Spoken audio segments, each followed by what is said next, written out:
Due to the graphic nature of this program, listener discretion is advised.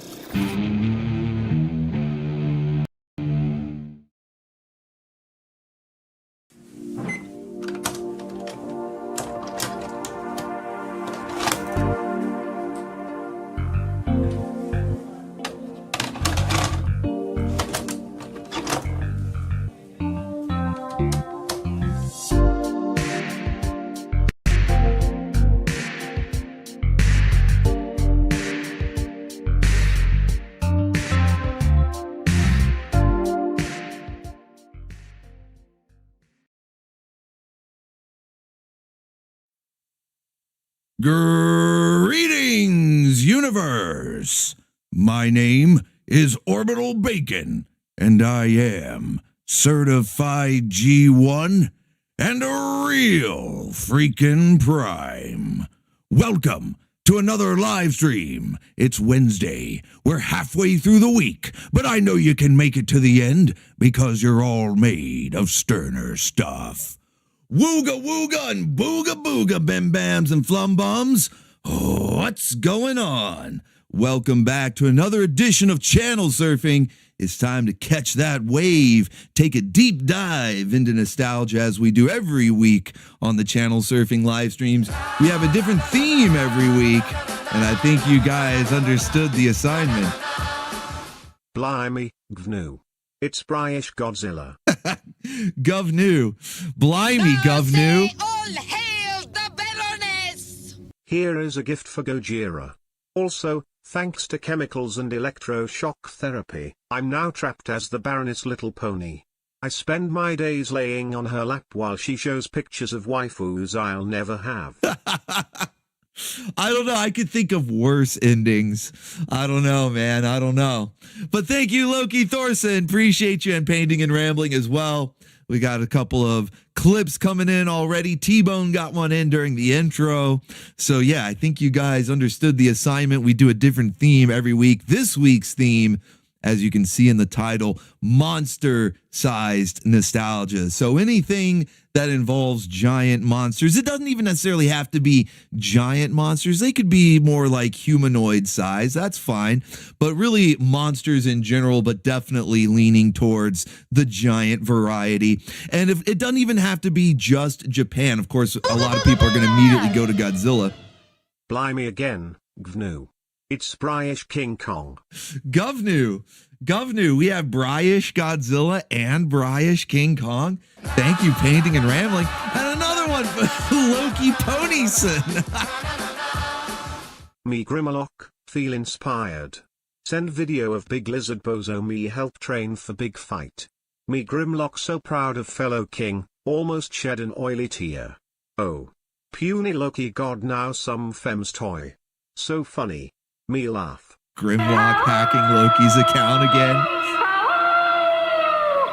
The dank, sorry jank must flow. That's right. Crank the jank. Oh, I can expect plenty of jank tonight. I think everybody can. This looks like a fun watch. Let's go. Thank you, Michael Russum. Are we starting an ultra combo here? Michael always comes in with the ultra combos, super chats. Oh, here it goes. Here it goes. Not sure if we've seen this one, but it looks pretty cool. If you want to skip around, skip to 210. I think I will. I think I will skip around there. I haven't seen the first one. Maybe we should watch these. Nice. Wait, you haven't seen the first one. Does that imply not only that there are sequels, but that you've only seen the sequels? That's rare. I had Godzilla and Mazinger Z thrift store finds. Oh, that's awesome. That's one of my most cherished Godzilla toys. It was got at a yard sale. Skip to 031. Play as much as you'd like. Michael Russum going for that ultra combo. Ultra! Let's go. Thank you, Michael Russum. Holy shit, it's not over yet. I beat this one back in the day. Hell yeah. Let's fucking go. Ultra combo. Is it over? I don't know. It might keep going. Might keep going. Oh, wait, no, that's Painting and Rambling. I remember when this was popular. It wasn't bad, but the ad makes it look cooler than it was. Well, that's the job of the advertisement. So, mission successful there. An old favorite. Skip to 015. Nope, Play Michael's as ultra much as combo you'd was like. not done. It is a true ultra combo, man. It's just crazy. I need some Killer Instinct music when that just for Wednesday. Just for when Michael has his list ready to go, I need some Killer Instinct music. Start playing for the ultra combo. Loki Ponyson fueling up the thrust bus. Damn it, Grimlock. Give me back my phone or I'll show your fellow Dinobots footage of your first acting job. Hint, you weren't the big one. Ooh, he was the little spoon? Wait, Grimlock was the little spoon? Oh no. Oh no.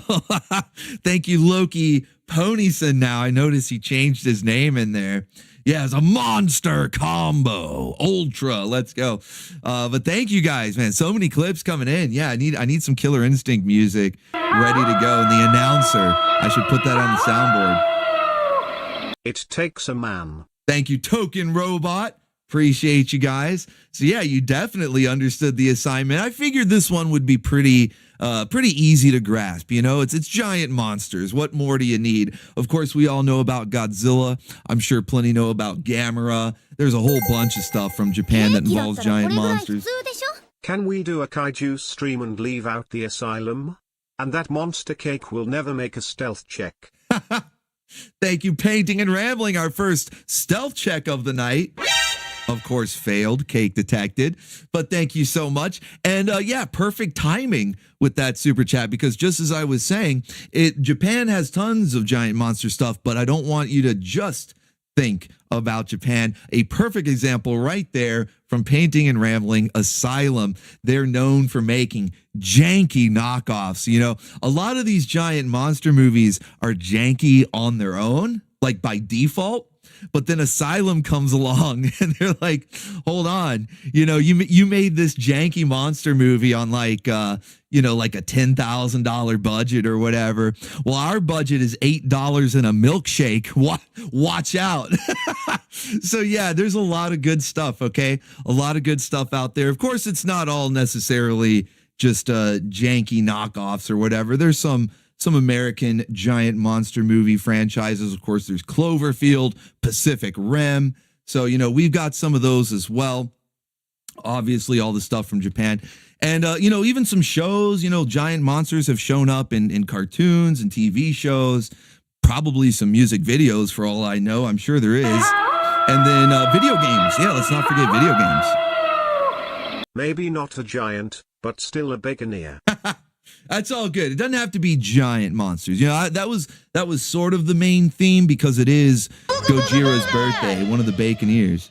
Until we watched Zaya Rangers on Toku Sunday, I had forgotten about Frankenstein being in MMPW. LOL, holy shit, man.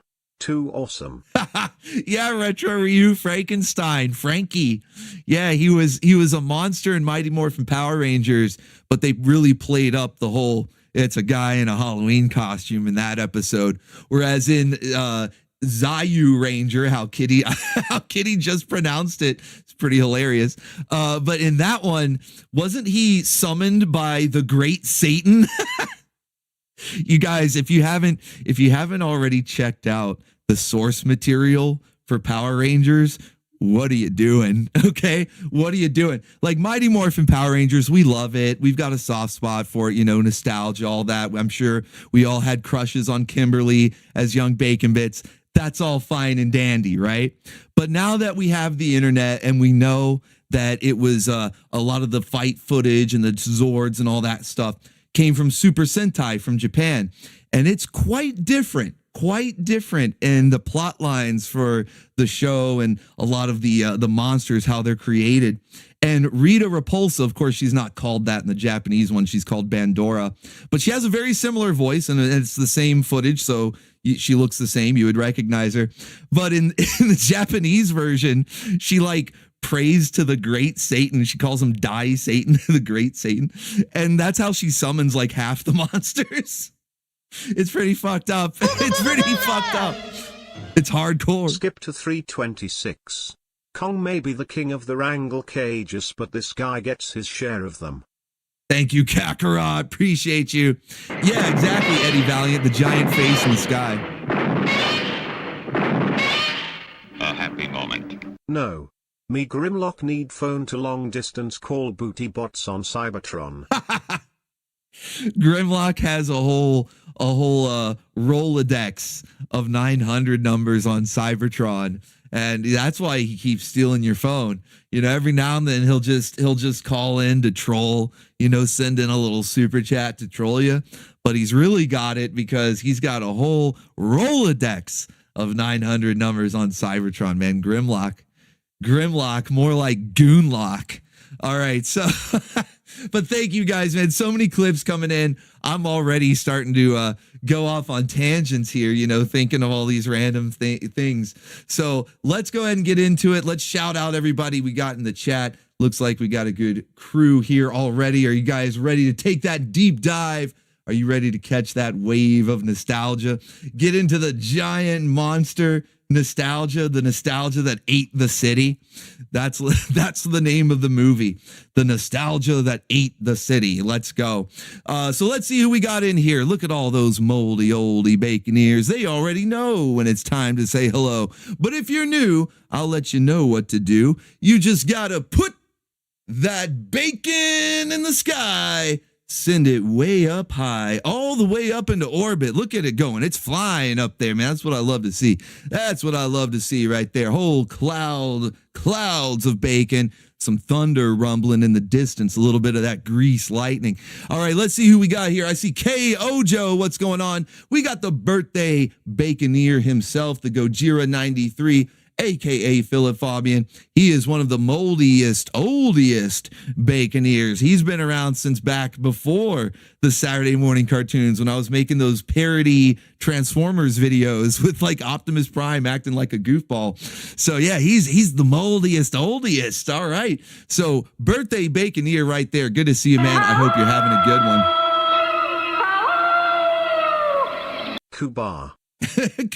Kubra, hold on a second now, but thank you, Token Robot. All right, let's see who else we got. Wait a minute, Painting and Ramblings giving us a visit from the Gyat Fairy first. Before remaking everything as woke nonsense, Disney did remake a kaiju movie fairly well. Really? What was it? Now I'm blanking out. I feel like I should know what that was. I'm blanking out. And then T-Bone's got some cups of coffee. Cup of coffee in the big time from T-Bone. Thank you so much. All right, let's see who else we got in here. I see Tomatoes, Killer Tomatoes. What's going on? We got Definitely Not Hunter Batista. Definitely not fooling anybody. That is Hunter Batista. Hellspawn Leviathan. Hail, brother. What's going on? We got Taverns Polo / with the bacon. Neo 007 is here. There's Kakarot. What's going on? Tim J. Hail, brother. What's up? We got Prince of the Abyss. Says history shows again and again how nature points out the folly of man. That's right. I love that song, man. I know it was kind of an obvious go-to, the Blue Oyster Cult Godzilla song, but it's so perfect. There's no better song. Plus, it fucking rocks, man. That guitar solo. How can you not like it? Let's see. We got Coco Artist in here. What's going on, man? There's the Eddie Valiant. Rex Rude 99. Hail, brother. What's up? We got Salem Crow. What's up? Robert Benson is here. Spyro Man. Hail, brother. What's going on? We got Jason Long. Hail to you as well. / with the bacon. Sir Hank is here. Good to see you. Carlos Cal. We got Michael Russum with the Ultra Combo. And I think he was our stream boss, although Loki Ponyson might have taken over with the Grimlock hacks there. But good to see you, Michael Russum. Hopefully you're doing well. Storm Shield is here. Good to see you. So much kaiju bacon. That's giant bacon. That's right. We got Retro Ryu. Good to see you. I am 16 Bits is here. We got Furious with bacon in the sky. That's right. Token Robot. Our Token Robot is here. We got No Name OVA. There's Loki Thorson himself. At least his YouTube name is still, Grimlock hasn't hacked the YouTube account yet, so that's good. We got James D. Morris says it's Bacon and Roses time. Good to see you, man. Sane Adam is here, / with the bacon. We got Duo Maxwell, Impu T. Hey, Sushi. Very excellent. That's right. Isaac Nieder. What's going on, man? We got T-Bone the Bard. T-Bone Python. What's going on, man? Let's see. Book Golem is here. We got Chaos Mage. What's going on? Waste of Space, a.k.a. Cheetos, a.k.a. the #1 G1 troll says poot gas. No, wait, bacon grease. That's right. That's right. Get it together, man. Tony Nuggets is here. Says the Nugget clan is checking in. Good to see Tony and the Nuggets. Luke and Sprunky, good to see you guys. Let's see who else. Scrolling down. It's a lot of bacon. Bloodwork for crying in the mud, Bobby. Everybody run. Bloodwork is here. We got the Sushi Ranger. Good to see you. Let's see who else. The name Sushi Ranger. I still love it. Ad User is here. Good to see you, Ad User. Red Wolf as well. I think I saw Werner Mueller here earlier. Trying to catch all the ones that I may have missed. Lynch 85, 44, Lowbrow. We got Chi Boy here. Of course, Gojira, the birthday baconeer. Big Nate 83 is here. And anybody else that I may have missed, I'll keep an eye on the chat, try to give you a shout out as we go along. Usually if you throw some bacon in the chat, that catches my attention. Plus, you can always get my attention with a super chat. And since tonight is channel surfing, if you'd like to copy and paste a YouTube link in there, we will watch the clips here on the show. It's all about monster size nostalgia, giant monster movies, Godzilla, Gamera, Ultraman, all that stuff. It could be Pacific Rim, Cloverfield, anything from over here. I'm actually curious what that Disney remake was. Did they do one of the Kong? Did they do Mighty Joe Young? Was that it? I don't know, but I'm interested. I'm interested to see. But yeah, there's all sorts of stuff. There's been giant monsters in cartoons and TV shows, video games. So there's all sorts of kaiju-sized nostalgia for us to sink our teeth into tonight, okay? So I'm looking forward to getting into all the clips that you guys have sent in. It looks like we have a really good list already, a good list over here on Stream Elements. So if you'd like to send in a clip and you're using PayPal, Stream Elements is your best bet because you have all the different custom pop-ups there based on the amount you send. Have you ever played the Japanese Ultraman game for the PS2? No. It's better than I would have thought. Timestamp in URL, play as much or little as you want. Of the video or the game? I want to check out the game. Dude, I love those old Godzilla games that were on the PlayStation 2 and the Xbox. You know, I think it was the original Xbox, and maybe it was the sequel that was on 360. But yeah, it was like Monster Melee, I think is what it was called. Monster Melee. And then the sequel was Save the Earth, Godzilla Save the Earth. And that game kicked ass. Holy shit, Save the Earth was so awesome. You could play as Jet Jaguar and Mecha King Ghidorah. It had everybody. Everybody was here. It was like Smash Brothers, but for Godzilla. It was so much fun. I'm getting sidetracked again. It's so easy. Can you tell? Can you tell that maybe I'm a little bit of a giant monster movie fan? You know, it's kind of like how it's so easy to get me sidetracked with Kamen Rider. It's the same thing goes for like kaiju and giant monsters and stuff. It's probably too easy to get me sidetracked. So I'm gonna really try to focus here. Okay, we're just gonna focus on your clips. I'm not gonna go on too many tangents here. Okay. But thank you guys so much already. We've got a great list of clips, and like I was saying, if you're using PayPal, you can use Stream Elements. You have all the custom pop-ups there. Or if you're using any other payment method like T-Bone, exemplifying right there with a cup of coffee in the big time, you can use coffee. Just make sure you select the one-time donation option, and same thing as Stream Elements, just copy and paste your link into the message. No custom pop-ups, but you'll still see the waifu get the cup of coffee. And I'm gonna read them all out as we always do. So the only reason I turned off text to speech is because it reads out the links, and that was starting to wear thin on my patience. I'm just gonna admit it. You know, I was trying to think of a nice way to put it, but it's just like, nah, it was pissing me off. It kept reading all the links out, whereas Stream Elements knows to just automatically skip them. And then if we happen to get two at the same time from the two different sites, they read on top of each other. That was also a little bit of an obnoxious moment, feature, whatever you want to call it. So turned off the text to speech for now, just for channel surfing, but I read them all out. You guys know I do. So don't worry about that. So we're going to start out with the Stream Elements clips. And once we complete that list, we'll move over to coffee, go through the clips on there, and see how long it takes. One of my favorite PS2 games. Spent hours and hours playing it. Oh, hell yeah, man. I can't wait to check it out. I didn't even know there was a good Ultraman PS2 game. I know there's like Ultraman games. I shouldn't have. Rolling on the floor laughing emoji. Well, yes, you should. Yes, anytime it's like, why not? I shouldn't have, that kind of, it's like, exactly. Yes, you should. Exactly why. Godzilla is technically in this clip, with timestamp. Oh, technicality, eh? Let me guess. Some sort of cameo appearance, maybe? A little bit of a cameo. There's a lot of commercials, actually. Now, one thing, maybe I should have prepared a few clips, although I don't know, maybe you guys found them on your own. But Godzilla's actually been in a lot of commercials, both in Japan and outside of Japan. He's been in some Snickers commercials over here in the West, but then in Japan, he's advertised just about everything. There was I think it was frozen yogurt or something. It was something weird like that. It was like frozen yogurt that had Godzilla doing the ad for it. There was I think beer. There was a beer ad with Godzilla in it.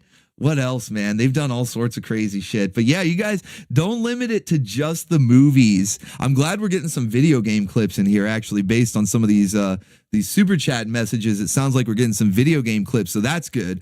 That's good because there's plenty of giant monster video games. But yeah, also don't neglect the commercials, okay? Don't neglect the commercials because yeah, Godzilla, he's been hawking products, okay? He's been shilling products for decades. Yeah, it was I don't know if it was yogurt or ice cream or something like that. It was something like that. It's been a while since I've seen the commercial itself, so I don't remember exactly. And it was in Japanese with no subtitles, so I just had to go based on what the images were, and it looked like they were eating yogurt or something, okay? But yeah, there's all sorts of stuff, okay? There's all sorts of stuff. There was one where Godzilla was in a movie theater. Like, he was like people-sized, so he was in the movie theater with other people, but they were watching a Godzilla movie. So it was like he existed in the, I don't know, man. It's so weird. But yeah, don't neglect the commercials. All right, so let's go ahead and get into it. I'm looking forward to it. One last order of business real quick, though. Let's shout out our stream boss. We did have a bit of a battle back and forth going on because Michael Russum came in with his ultra combo and he had stream boss for a bit. But Loki currently going by Ponyson because he has been magically transformed into the Baroness's new favorite pet, which, like I said, maybe not the worst ending. I don't know. It's a matter of perspective. But Loki Ponyson is our current stream boss. So all hail Loki Ponyson, aka Loki Thorson. Let's get some pizza rolls raining and the waifu swanging for you, good sir. 32 hit points on the health bar. Michael Russum not too far behind. There might be some others there too. Probably have a few people in the running, so keep your head on a swivel, okay? That is my advice to you. But thank you to everybody. Thank you to everybody for sending in links so far tonight. Let's see. Let me actually, holy shit. Wow. More than I thought. I thought maybe we hadn't quite filled the first page, but we actually went a little over the first page on Stream Elements. And then, of course, we have coffee as well. So hopefully you guys are ready to go, ready to catch that wave and take that deep dive. We're getting into the clips right now. Get your spark, your spin, your crystal twist, your foo-pa, whatever your zook of choice, your snacks, pizza rolls, whatever you got, because these streams, they usually go for a few hours. We have a lot of fun, so it does fly by in the blink of an eye, but you do want to make sure that you've got stocks, okay? You've got all your preparations, okay? Ready to go. All right, first up over here from Stream Elements, we have from Painting and Rambling, says, blimey, governor, it's British Godzilla. Now, of course, Kitty, despite having a British accent, read it as Goovnu, or was it Goovnu? Govnu? Yeah, it was Govnu. Govnu. He read it as Govnu and Bryish. So despite Kitty, I think he's fake. I'm starting to think Kitty's British accent is fake. He's a great big phony. He's not really British at all because yeah, he said Govnu. But let's check out Bryish, if you will, or British Godzilla. Here we go. Let's get this one on screen. Wait, don't play it yet. Let's get this one on screen here. There we go. Fire! motion picture of our time has ever unleashed sharp spectacle of such scope and realism as up from the depths of prehistoric mystery rages Gorgo.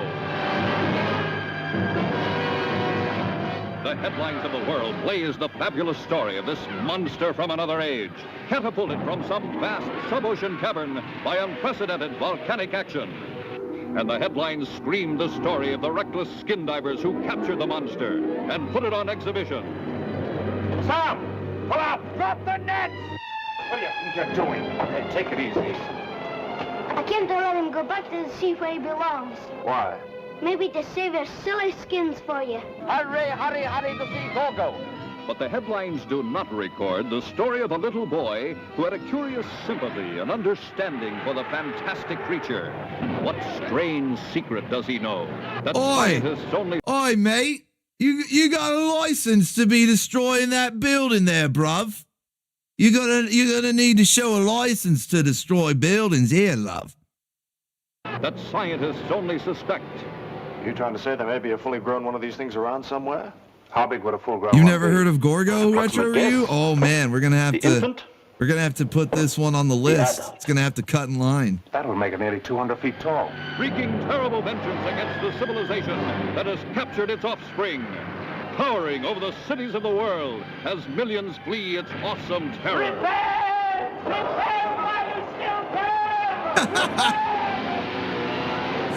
Oh shit, not Big Ben. Oh, he got Big Ben.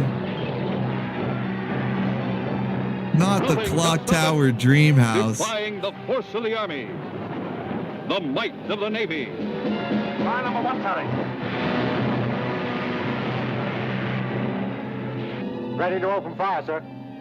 Fire 1. Even the fury of the jets.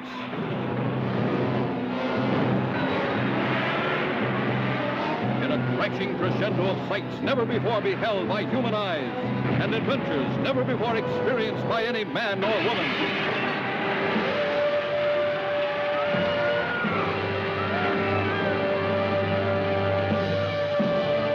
Booga booga booga! Even Korea isn't immune to the power of the kaiju. That's right, yeah. They do. Like Korea and China, they both have kaiju, giant monster movies. They have their own toku superheroes, like Super Sentai Kamen Rider style shows. Yeah, they got it's crazy, man. Everybody has giant monster fever, kaiju fever.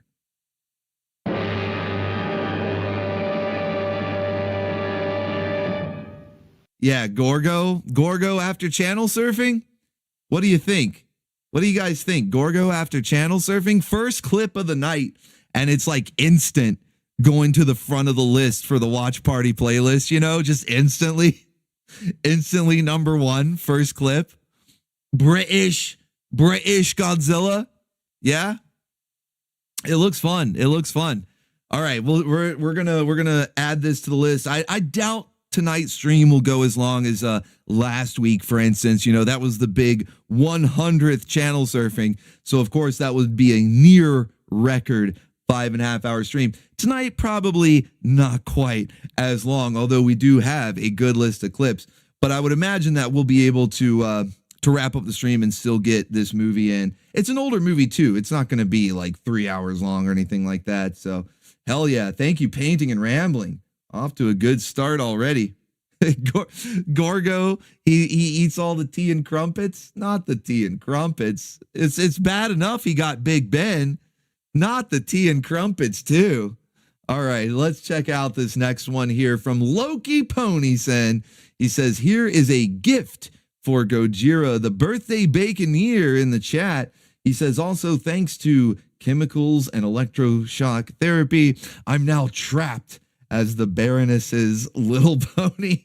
Well, wait a minute. Hold on. That actually makes it sound like you weren't actually like mutated or anything. Maybe more like brainwashed. So there may be hope for you yet.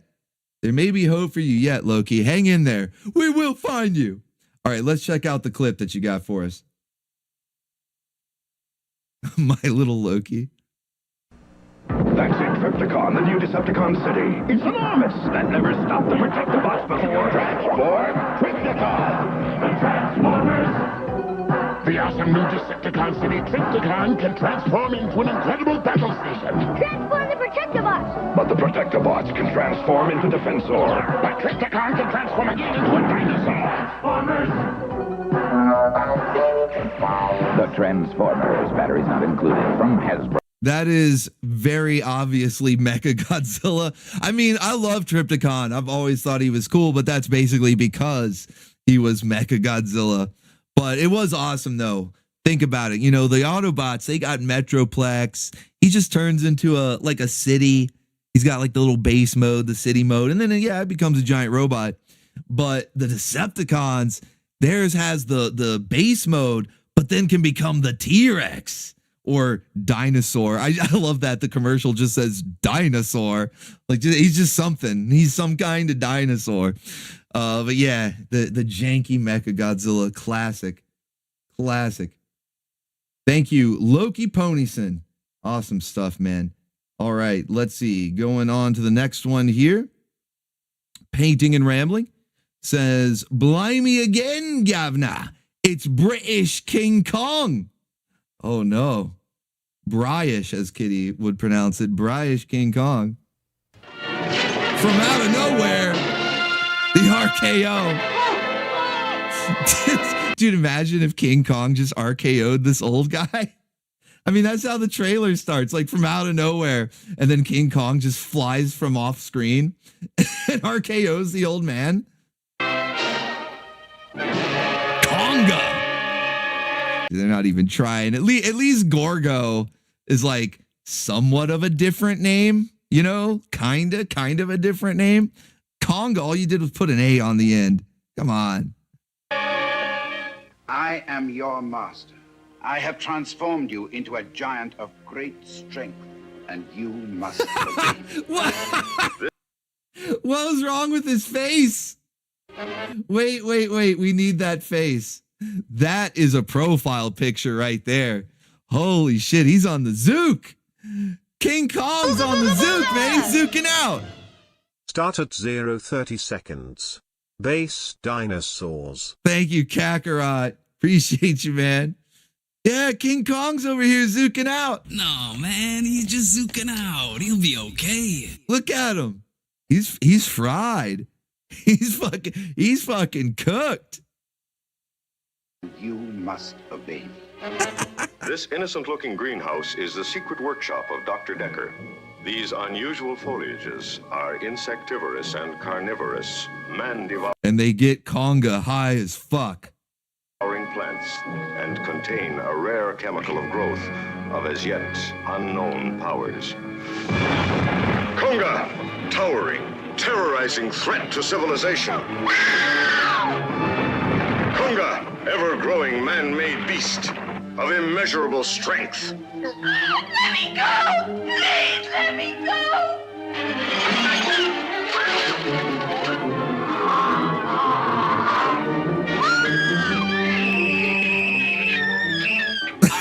Let me down!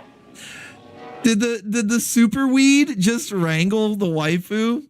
Did I see that correctly? Did she just get wrangled by the super weed? Holy shit. The first, the last says, "I require authorization. Please tell me, have you seen the leopard slugs?"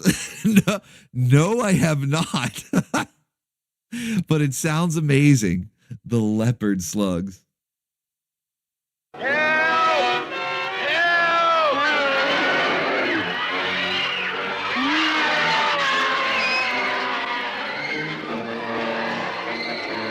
Fantastic. There's a huge monster gorilla that's constantly growing to outlandish proportions, loose in the streets.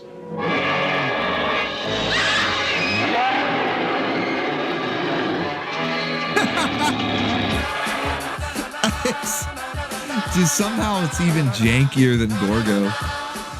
This soundtrack almost goes as hard as Mega Man 2. Ooh, that is quite the declaration right there, Token Robot. Looking forward to checking that one out. Thank you for the visit from the Gyat Fairy. The Gargantua.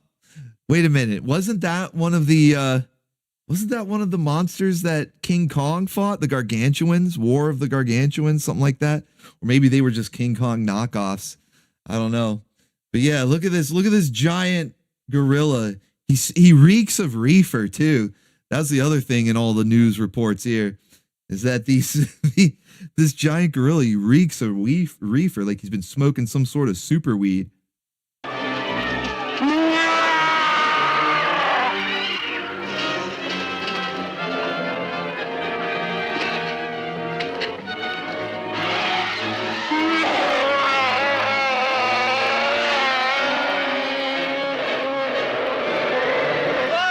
Why does he sound like like when an Ewok dies?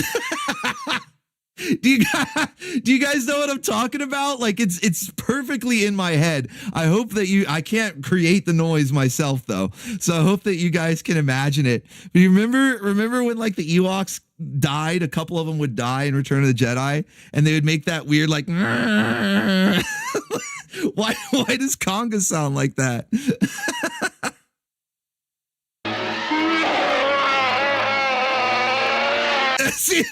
See, like a giant Ewok just died. That's what it sounds like. It sounds like a giant Ewok just fucking bit it.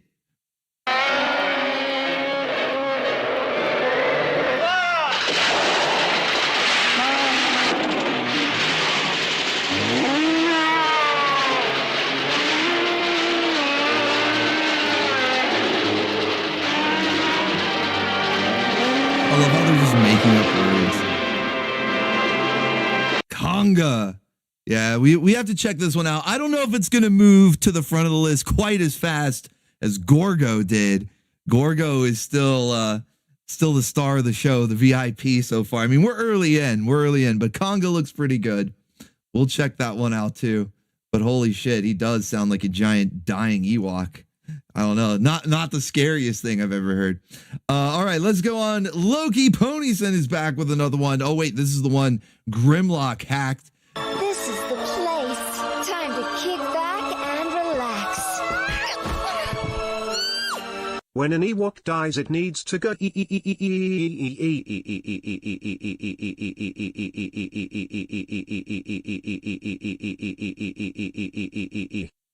I agree. 100%. Yes, that is that missed opportunity for Ewok death noise. They could have had the elongated E. Thank you, Wolverine. Our first elongated E from Shantae. We've got a stealth check and an elongated E now. The collection's complete. Let's go. Thank you, man. Appreciate you. All right, so Loki, having been hacked by Grimlock, says, "Me, Grimlock, feel inspired. Send video of big lizard bozo. Me help train for big fight. Me, Grimlock, so proud of fellow king. Almost shed an oily tear. Oh, puny Loki god. Now some Fim's toy. So funny. Me laugh." All right, so let's see what Grimlock sent in here. Holy shit. Holy fuck. Whoa. It's like Mortal Kombat.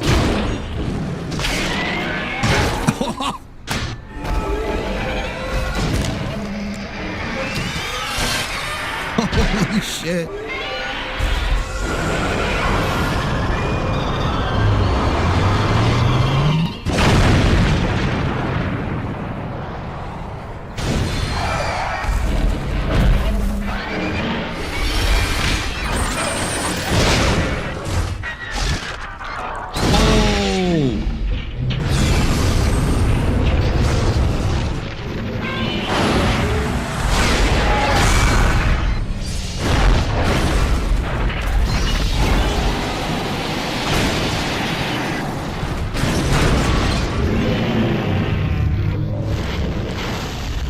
Sniff. Oh, it's over. We need more. Hold on. We need more of that. That was fucking badass. So this is a R-rated fan animation, obviously. R-rated fight animation, fan-made. The name of it is just Godzilla Has Had Enough. That's the name of the video. Godzilla Has Had Enough. That was pretty awesome, though. It was like Mortal Kombat fatalities on all the kaiju, which, of course, we would never actually get something quite so brutal in the Godzilla movies, although they have killed off some of the kaiju before. Godzilla himself has bled. Even in the old Showa era movies, every now and then he bleeds. But thank you, Loki Ponyson. I hadn't seen that video before. How old is it? Hold on, let me go look. How old is this? A year ago. Okay, so it's not. I was wondering, like, was this made a while ago and I just missed it? Because the animation looks really well done. But yeah, it was just a year ago. So that kind of flew under the radar, but pretty awesome. Glad we got to all check it out here. The Harka 88 with a visit from the Gyat Fairy. When King Kong is to be responsible adult. Thank you so much. Yeah, a lot of people in chat are like, holy shit, I need a cigarette after that one. Yeah, that was pretty fucking epic, man. That was awesome. All right, Loki Ponyson. I think that was the Grimlock hack right there. So Grimlock off to a good start. All right, Token Robot is up next. He says the jank must flow. Let's fucking go.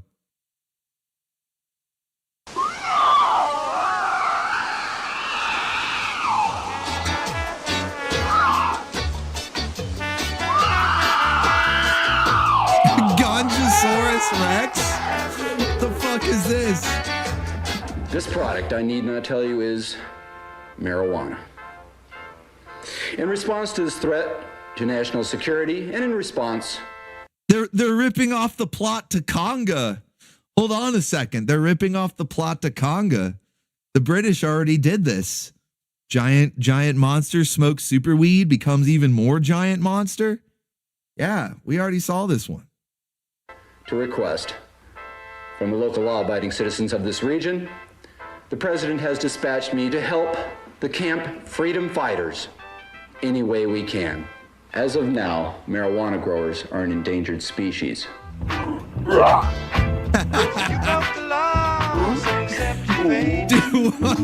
he's fat. Godzilla really let himself go.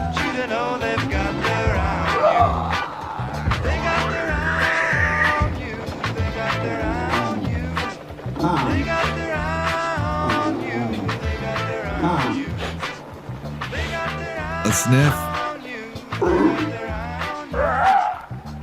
He's like, this is dirt weed. This is that regs. I don't want any of that stand reggie. Back. We're burning marijuana here. You could become intoxicated by the fumes. Stand back. Smells like a rock concert. What the fuck is happening?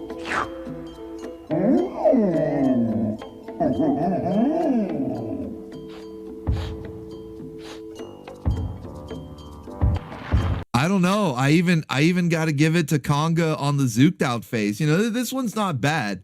Definitely not a bad zook face right here. But I got to give it to Conga. Conga even had the better zook face, smoking on that super weed. Oh,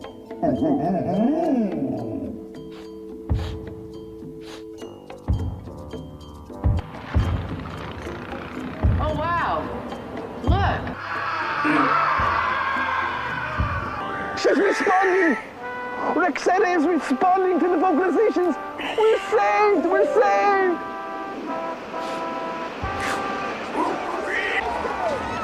She's responding! Conjusaurus Rexetta is returning to sea! We're saved! He just had the munchies. That's all it was. Yeah, he got what was that? Like a giant bird or something? He just had the munchies. That's all it was. No real danger. But thank you, Token Robot, for that jank. Yeah, you weren't kidding, man. The jank indeed is flowing. All right. Next up, we are on to our ultra combo from Michael. So let's start that off here. The first one simply says, "This looks like a fun watch." Let's go. So far, everything has been a fun watch.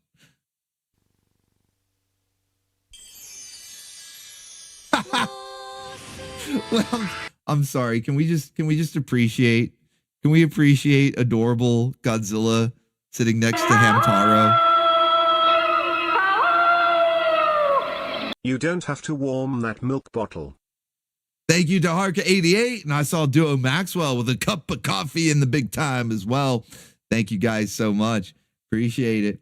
But yeah, gotta take a little moment, to appreciate adorkable Godzilla with Hamtaro. That's kind of awesome. Godzilla and Hamtaro, the movie.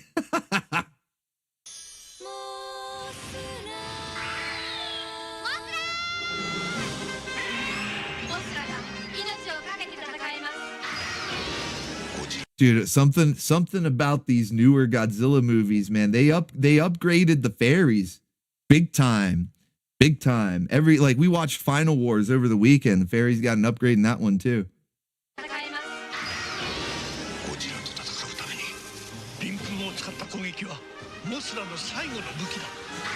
The little Mothra Gyat Fairies. Yeah, the OG Gyat Fairies.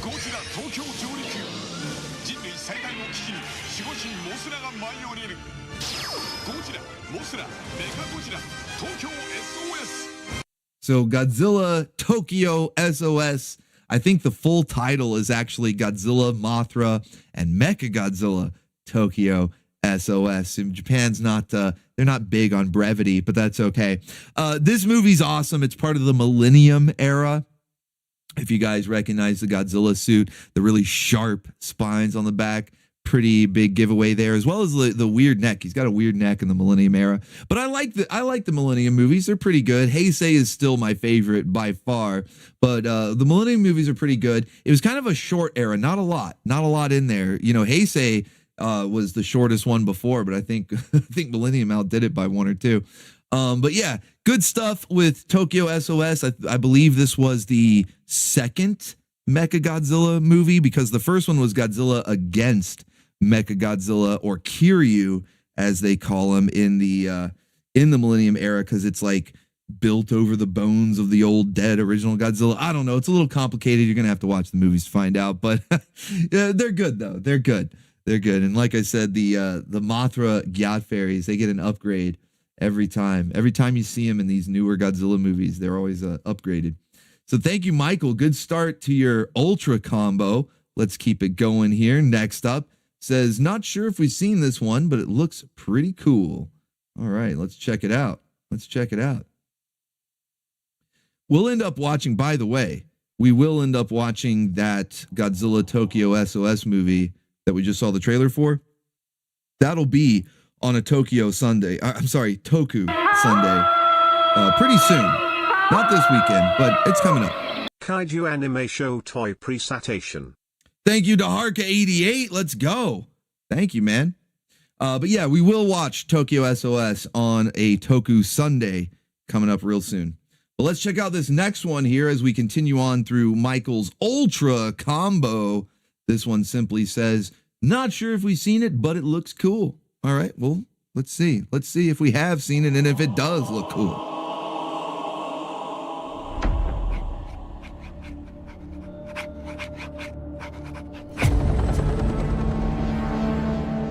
Most of human civilization, we believed that life could only exist on the surface of our planet.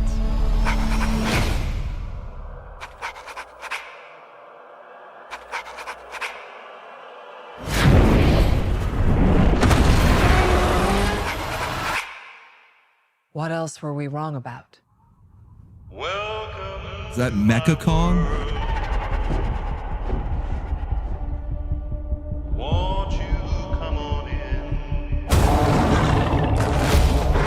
This world has more secrets than we could possibly imagine. Miracles I get. Still remember now and then.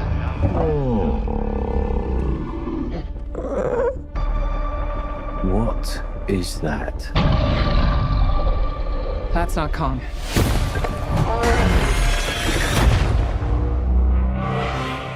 What could have done this?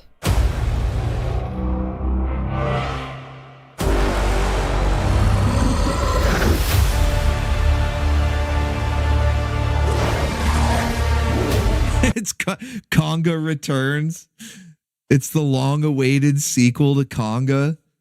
Everybody's been clamoring for it. Konga Returns. Brazzle, the reason it didn't read out the coffee super chat is because you know how it keeps reading all the links and it just kind of goes on forever and ever. So I just turned it off just to see if it flows a little bit better. Since you guys know I read all of your super chats out for channel surfing anyway. So that way we don't have to hear the links go, drone on and on. But thank you. Thank you for that cup of coffee in the big time. Thank you, Brazzle.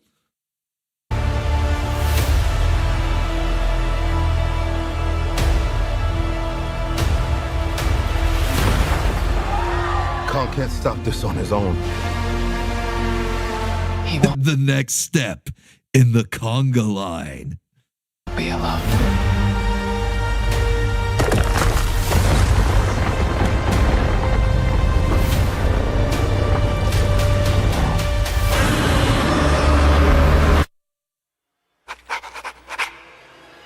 So this is where that pink Godzilla came from. I was wondering.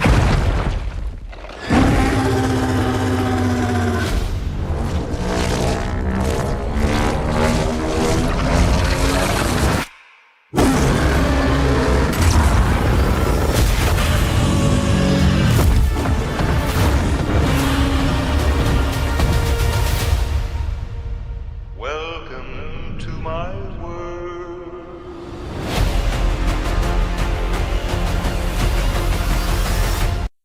All right, so Godzilla Kong New Empire. I haven't seen this one. What was the last one with Godzilla and Kong? I don't even know if it was the last one. I think it was the first one where they actually were in the movie together and they fought Mechagodzilla. That was the last of any of these legendary films, Godzilla / Kong movies that I've seen. So I haven't seen this one. I don't know if anybody else has played it in OBTV yet, because if they did, I missed it. And I haven't streamed it myself because I haven't even seen it myself. It looks interesting. I don't really know because I don't know what's going on. Like I said, I haven't really been keeping up with these. So like, why is Godzilla pink? Why is he pink? You know, like why does King Kong have a jack arm? You know, why is he like Jax from Mortal Kombat now? I don't know. So it looks interesting. Maybe we could check it out. You know, if there's other Baconeers that are interested in watching it, then yeah, I'm sure somebody could stream that. But we're still Gorgo. Okay, Gorgo is still top of the list. That's the one we're watching after the show tonight. So far, unless it can be dethroned. You know, we got all these other clips to go through here. Unless Gorgo can be dethroned, that's the one we're watching tonight. By my father's bushy moustache, Grimlock shall rue this day, and pay the phone bill. Also, here's a final clip for the night from me. Play as much as you like. Thank you, Loki. Appreciate you, man. Big support tonight. Thank you. You're still holding on to Stream Boss. 38.5 hit points on the health bar there. Thank you for the support tonight, man. Looking forward to it. And yes, I'm sure Grimlock will indeed rue this day when he pays the phone bill. So that was good. All right. Thank you, Michael Russum, for that clip there. Obviously, we will probably get around to watching that at some point. But so far tonight, Gorgo is still number one. All right, next up, as we continue in Michael's Ultra Combo, he says, I haven't seen the first one. Maybe we should watch these. So I'm curious, does that mean that you've seen the sequels without seeing the first one? And I'm not saying that I've never had a circumstance like that where there's been like a trilogy or some sort of series of movies that I just happen to catch part 2 or part 3 first. But it's rare. It's rare. So I'm always interested when that happens, you know, when somebody just goes in the middle, you know, just starts in the middle and then has to fill in the blanks from there. So let's check this one out here. The next from Michael. Gojira. Oh, okay. Sequel isn't out yet.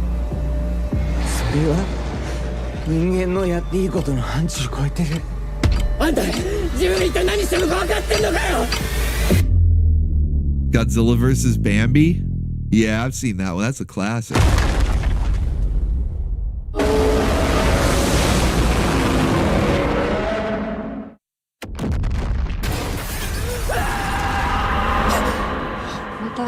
rockin' Chad. Hopefully can play this without issue. Thank you, Token Robot. And see you right there, T-Bone Tony, also with a cup of coffee in the big time. I don't know, maybe it's a personal preference, but I just feel like it's a lot better when they're not talking over each other. So thank you, T-Bone. Appreciate you, man. And then, of course, rocking out with Tara there. Let's fucking go. Let's fucking go. Without issue, I would assume means hopefully there won't be any interruptions for, you know, copyright or whatever. It's only if it's an uninterrupted, unedited clip. So these movie trailers, because they're highly edited and usually have some sort of music and or narrator speaking over them or playing over them. So movie trailers are pretty safe. That's why I just kind of let them go. I don't even have to do much commentary. But if you send in a clip, not that you can't, I mean, you totally can send in an uninterrupted, unedited clip. However, I will pause it a lot and do commentary to keep it within fair use. And we probably can't go too much over a minute of said footage, but that's, you know, that's just a heads up. But don't worry. I don't want you guys to worry and think it's going to, you know, get the stream taken down or anything like that. If that ever happens, those interruptions, because we've had them a couple of times before, they're on me because I'm sitting there just letting the clip play. You know, I get caught up. I'm watching it. I'm like, oh, this is cool. And I just forget to pause it and add commentary. So that's on me. Okay. You guys don't worry about it. But let's get back to this trailer here for Godzilla -0. And is this there was a sequel mentioned, but I think he said it's not out yet, which is cool. If this is the one I'm thinking of, wasn't it -1 though? Wasn't it Godzilla -1? I don't know. I saw one in theaters that was like, it looked like this, but I don't think it was. This says it's 2026. I don't think it's out yet. So.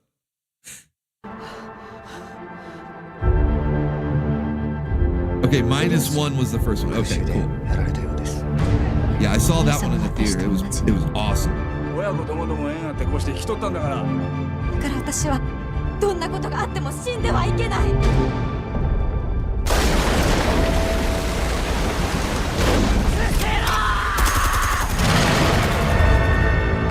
銀座を襲ったあいつ。落とし物。こちらですよね。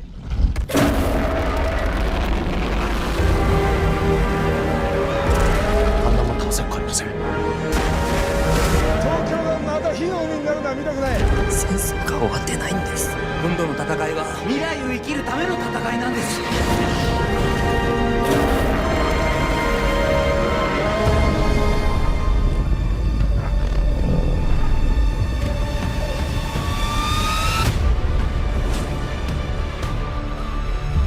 我々しかこの国の未来を切り開くことはできない。 あの怪物の生態は未知のことが多すぎて。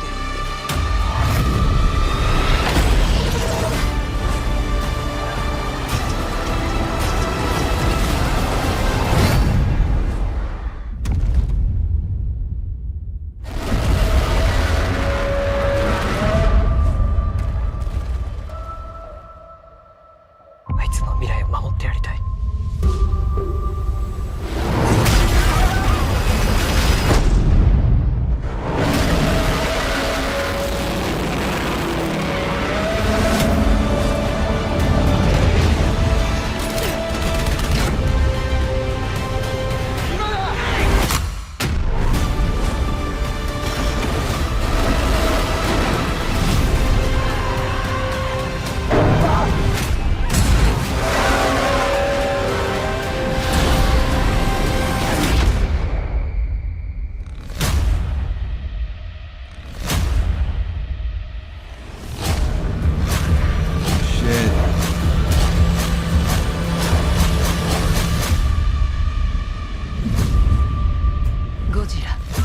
Damn, that looks awesome.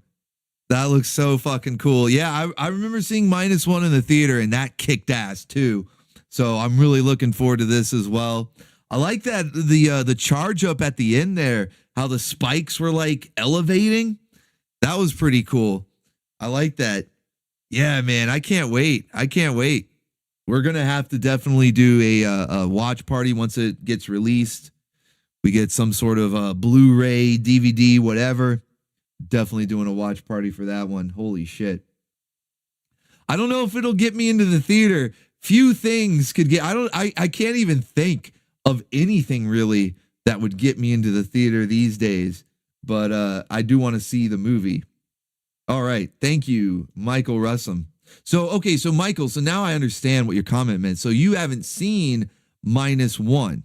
And then that was the trailer. We've got the sequel coming out soon, which means we need to hurry up and do a watch party for -1 before the sequel, which, I mean, we got a couple months, obviously, but, you know, just an excuse to move it up the list there. But yeah, we need to do a watch party for -1, so that way you will have seen it, and everybody else, anybody that might not have seen it, or maybe hadn't seen it in a while and needs a refresher, and we can all be ready for the sequel, man. That looks awesome.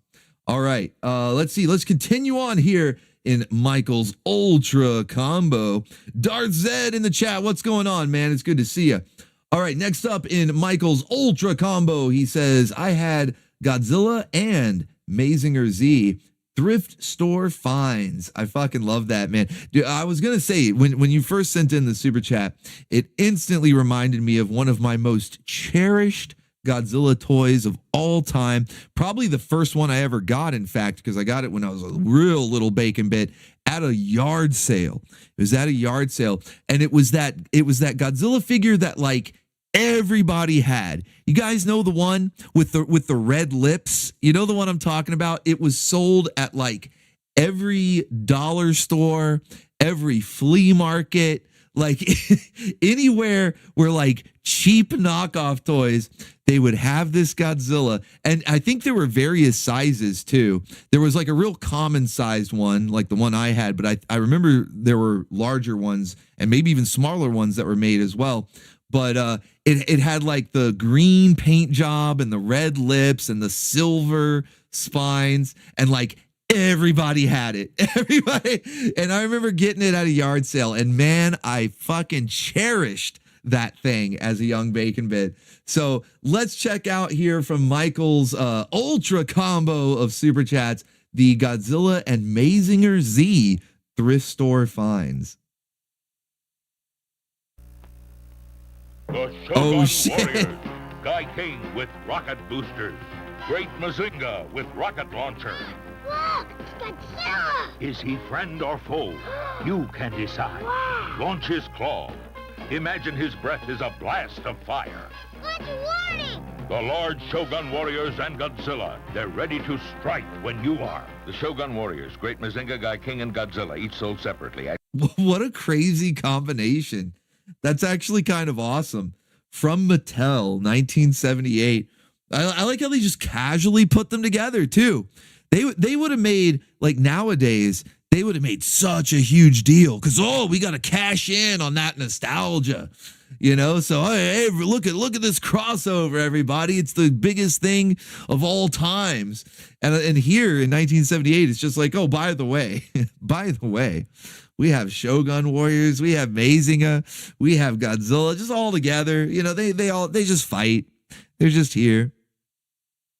Crazy, man. That's pretty cool. Thank you, Michael. All right. Next, yeah, those would be some good thrift store finds right there.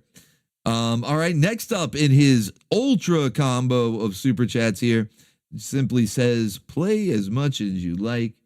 Start at 31 seconds. All right. Let's see. Let's see what it is.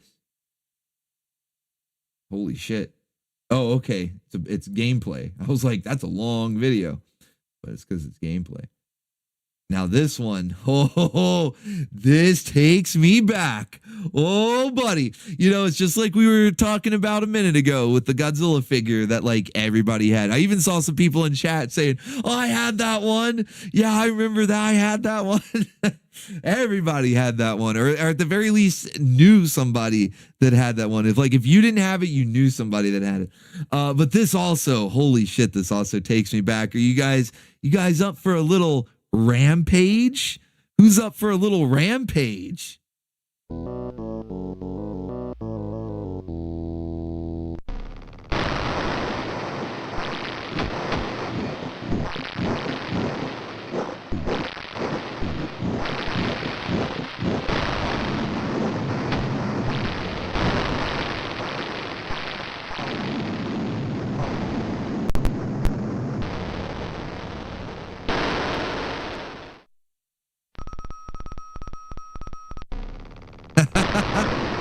Dude, these games were awesome. These games were so much fun.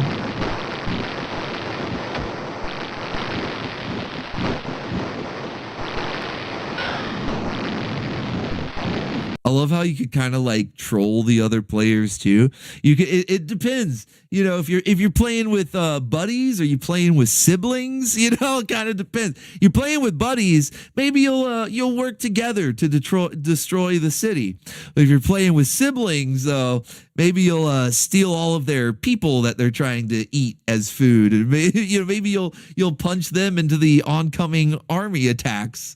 You know, the tanks rolling in. You know, it kind of depends on who you're playing with. But yeah, man, this game, holy shit, and especially was it called World Tour? Yeah, Rampage World Tour on the Nintendo 64. That in particular, because I'm pretty sure like every system, this was in the arcade, there were console versions going all the way back, and I'm pretty sure every system since then has gotten some sort of port of this game, or maybe their own version, like the Nintendo 64, the Rampage World Tour. That was kind of like a new version they made for that, or it'll be in the arcade collection, you know, arcade classics, whatever. But man, however you play it, however you can play it, definitely, if you haven't before, you know, now it may seem kind of dated, you know, you might get bored of it pretty quick, but you need multiplayer. You need multiplayer though. Yeah, the PS1 version was epic. Lizzie gets naked. Oh, that's right. Lizzie was a chick that turns into the giant lizard. You mean because they shrink back down to their human form when they die. So Lizzie, I guess, goes back to being a naked lady. Probably not in this video, and if it is, I don't know. It's like a 48-minute video. I have to do a lot of scrubbing through that.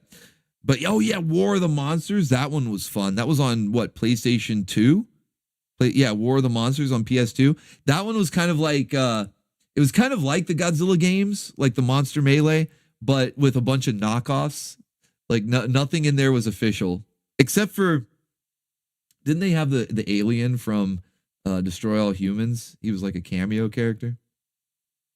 But anyway, thank you, Michael.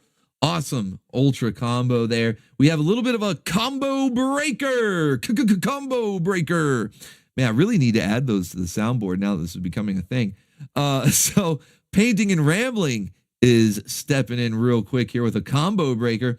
He says, I remember when this was popular. It wasn't bad, but the ad makes it look cooler than it was, which is really, that's the job of any advertisement. But let's see what it was. Watch it be War of the Monsters.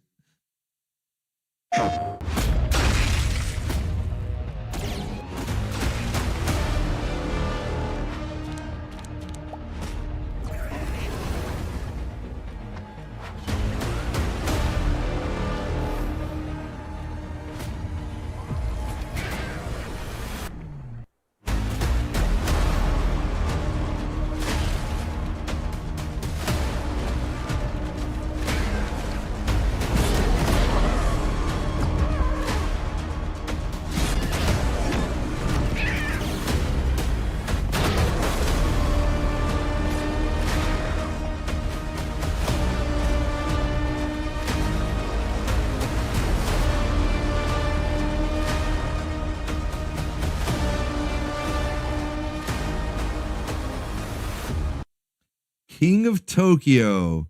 So it looks like some sort of turn-based, maybe like card battle game.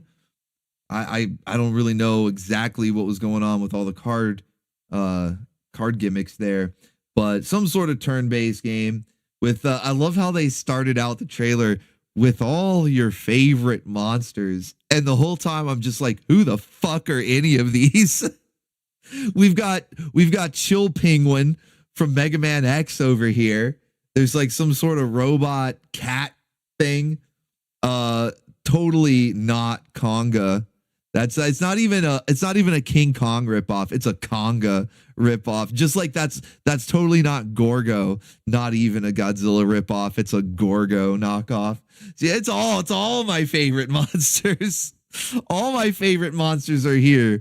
Chill Penguin, Gorgo, Conga. Hell yeah, let's go. King of Tokyo. This obviously is a newer game being on the PS5. Somewhat newer anyway. But yeah, I don't know too much about it. I don't even remember it being popular. Painting and Rambling says, I remember when this was popular. I don't even remember that. But the ad definitely makes it look cooler than I would imagine it is. I'm not the biggest fan of turn-based combat like that. I mean, I'll do it for like an RPG, a good one, you know, like a Final Fantasy VII or something. But typically, I want to just be able to have like a wrestling match with the monsters, you know? That's how those games like Save the Earth and that type of War of the Monsters, that one that we mentioned a second ago, that's how those types of games played. They were kind of like big wrestling matches just in a city instead of a wrestling ring with the giant monsters. That's how I want to play the game.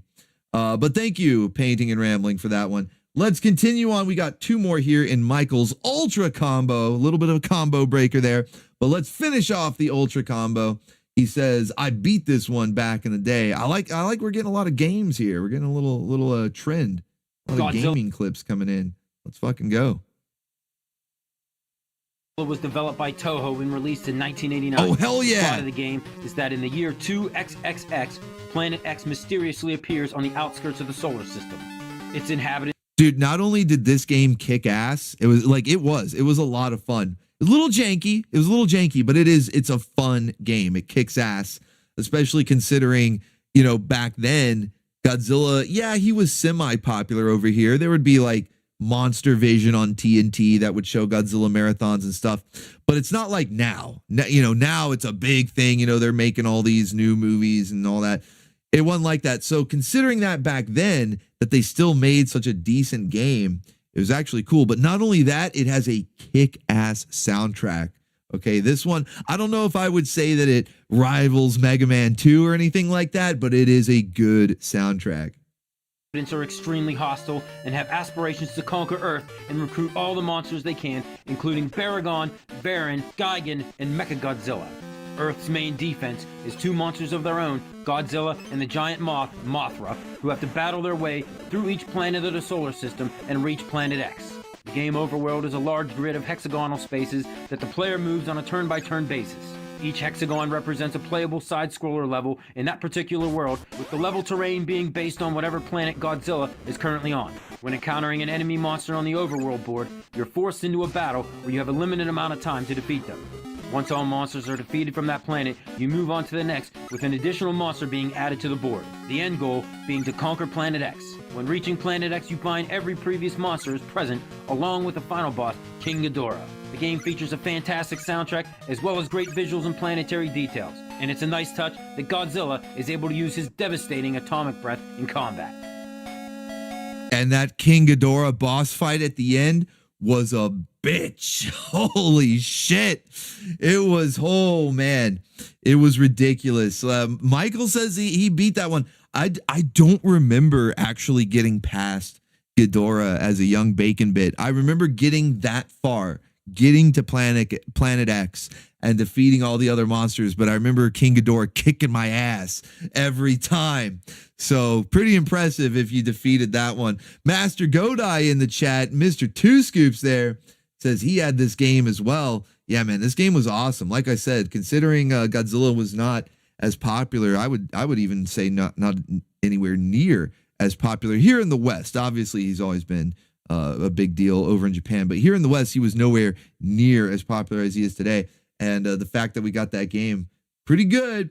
I know there was that AVGN episode on it. I feel like he kind of made it seem worse than it was, which granted, that's his whole gimmick, but I enjoyed the game. I thought it was a lot of fun.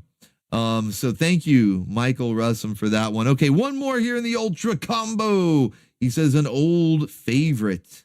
Let's go. Start at 15 seconds. Oh shit. Oh shit. We were just talking about it. Michael, he was in the future. Okay, he was in the future. He heard about it. He was like, hey, I'm reading the chat like about an hour into the future. And I know you guys are going to be talking about War of the Monsters. So here you go.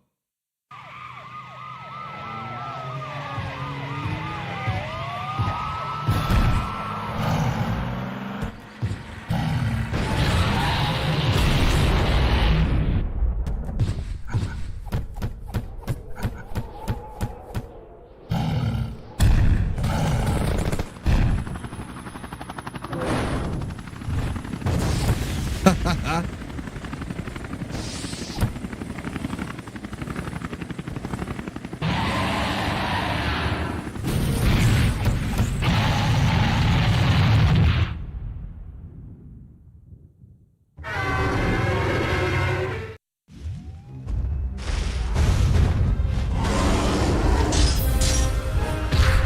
yeah. See, now this is what I'm talking about.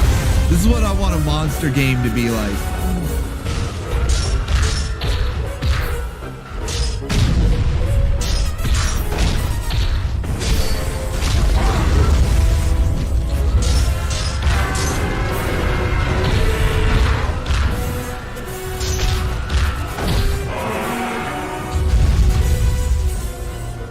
That's awesome.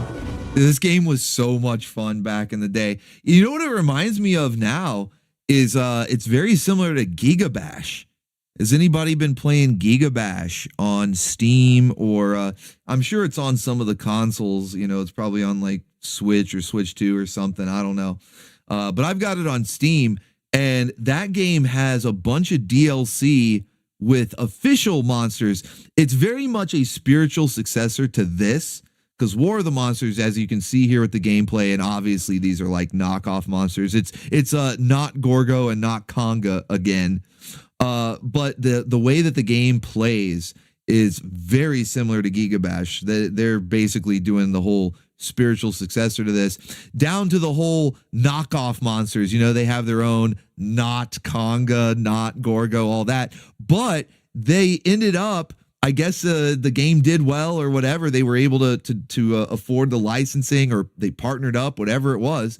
But there's DLC for Giga Bash now where you can play as Godzilla, Ultraman, Gamera. So they actually have multiple different franchises that they've been able to license out into the same game so that you can now do like crossovers, epic crossovers with Godzilla and King Ghidorah versus Gamera and Ultraman. It's fucking awesome. So, and there's online multiplayer. So we might have to do like a Baconeer game night with Giga Bash. You know, seeing this footage of War of the Monsters and everybody talking about it in chat, I'm thinking that, yeah, maybe we need to do a Baconeer game night with Giga Bash. That would be a lot of fun. All right. Thank you, Michael Russell, man. Awesome. Love War of the Monsters. That's awesome that you sent in a clip. Somehow knowing that we were going to be talking about it in the future. All right. Loki is up next. We got another one here from Loki. He says, damn it, Grimlock. Give me back my phone or I'll show your fellow Dinobots footage of your first acting job. Hint, you weren't the big one. You weren't the big spoon. You were the little spoon. All right. Let's check it out here from Loki. Up from the depths, 30 stories high, breathing fire, his head in the sky. Godzilla, Godzilla, Godzilla, and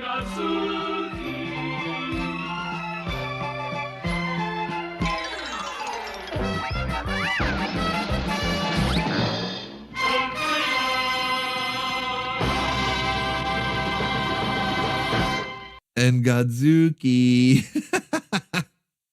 I love how, like, even the intro, even the theme song knows that the little annoying character is a little annoying character. Changes up the whole tempo. You know, they're all Godzilla, Godzilla, and Godzuki. Like, oh shit, not Godzuki. Like, even the theme song knows he sucks. Oh man. This was a classic. Hanna-Barbera Godzilla. In fact, I think it was, I don't know if it was like an official video or just something that maybe I saw on Cartoon Network or something, where they were using footage of this cartoon with the Blue Oyster Cult song that I played at the intro. And I think that was the first time that I had seen both, or seen/heard both of these things. First time I ever saw this cartoon and heard the Blue Oyster Cult song was in some sort of mashup. I want to say it was maybe on like TBS or Cartoon Network or something back in the day. Maybe I'm just dreaming it all up. Who knows? But thank you, Loki. I appreciate it, man. Even if we had to endure Godzuki. All right. Let's see. Next up, Token Robot. Token Robot is up next. And he says, it takes a man. It takes a man.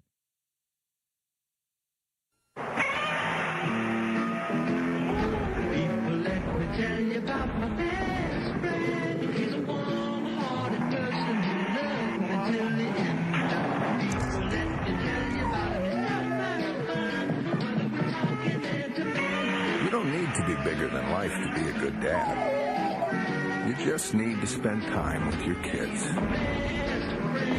It takes a man to be a dad. Aw, that was actually super wholesome. That was super wholesome.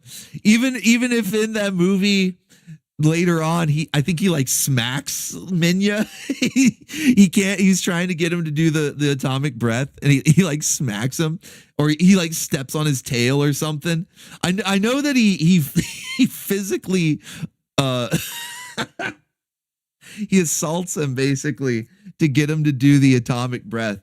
But no, that was super wholesome though. Super wholesome. Godzilla's a good dad. All right. Yeah, live action Godzuki. Live action Godzuki. He's a good dad, that Godzilla. All right. Thank you, Token Robot. Next up, Painting and Ramblings got another one for us. He says, can we do a kaiju stream and leave out the asylum? That monster cake will never make a stealth check. I don't think the asylum should be left out. If we're gonna do a kaiju stream, we better not leave out asylum, okay? So I'm glad that you're making sure we don't.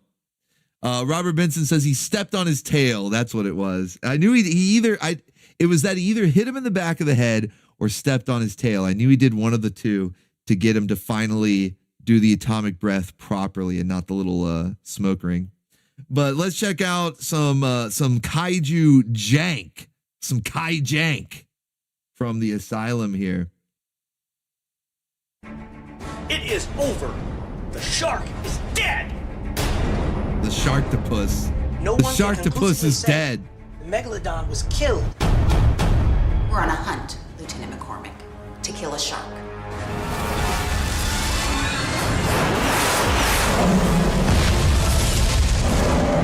These things were designed to survive. They survived for more than 400 million years.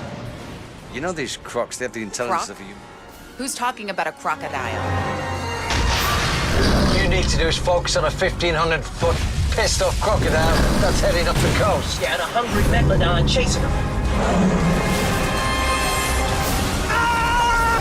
Again! Tell them to hit it again! Fucking Urkel is in this. In Mega Shark, they got Urkel in Mega Shark versus Crocosaurus. oh, how the mighty have fallen. Holy shit. Yes, this looks amazing. After Sharktopus has been defeated, then the rise of the Mega Shark. But he's not alone. Nature has provided a rival, the Crocosaurus. Oh, man. Yeah, we need to do not just have the asylum featured here on this kaiju stream. We need to do like an asylum stream. I might even make that the next channel surfing theme, because they don't just do giant monster movies. They knock off everything. I'm pretty sure they're the ones who made Transmorphers, the Transformer knockoff. Want to say that was from the asylum. But yeah, they knock off everything, not just giant monsters. So we might just have to do an asylum channel surfing theme. At the very least, a watch party. We'll pick some of their greatest some of their greatest accomplishments in cinematic history, and we'll do a watch party. Yeah, Sharknado. Did they do Shark Side of the Moon? Who was the movie studio that did Shark Side of the Moon? That was a good one. All right, thank you, Painting and Rambling. Token Robot's got another one here. He says it may be not a giant, but it's still a bacon ear. Let's go.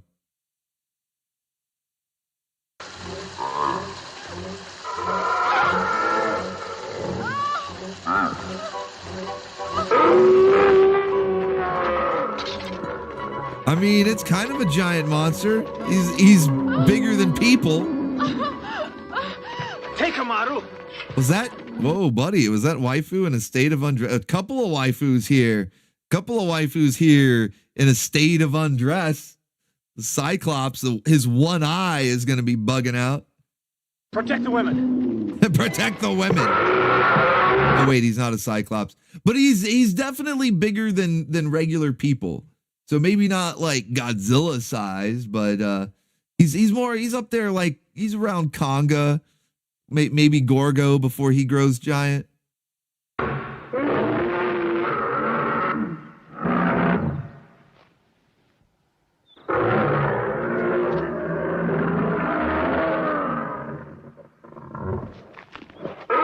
He's after the waifus. He's like, look, I'm not here. He sees Sinbad here ready to sword fight. And he's like, look, Sinbad, I'm not here to sword fight. I just wanted a little post-wrangle activity. I saw these waifus in a state of undress and I thought the party was open. Sinbad, stand still, all of you. Don't make any sudden moves. He's as frightened of us as we are. He's like a T-Rex. I am more frightened. I'm twice more frightened. Now, Sinbad, lower your sword and step back slowly. Do it! No, this is Sinbad and the Eye of the Tiger. There are a bunch of these Sinbad movies around the same time of Clash of the Titans, and they all use, or at least the vast majority, I think maybe it was all of them, but if not, it was the vast majority that use the Ray Harryhausen effects. So that's why it looks so recognizable and easily confused with Clash of the Titans. But yeah, this is Sinbad and the Eye of the Tiger. Now the description says beauty calms the beast, and obviously he's after these waifus, but I want to see the beauty actually calming the beast. I think I'm gonna have to skip ahead a little bit here. A beauty indeed. Wooga wooga booga booga. Swing, swing. Let's see this beauty calm the beast. There. Sun's getting low, big guy. We mean no harm. Sun's getting real low. Just like the back of that cloth wrapping she has getting real low. Friends. We are friends.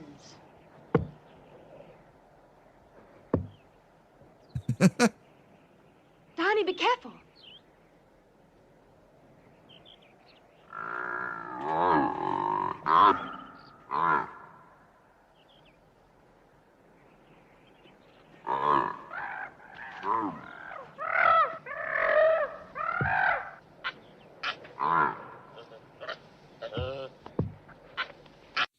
Yeah, she's trying to get him to join the party here. Looking a little reluctant, then this fucking monkey shows up out of nowhere.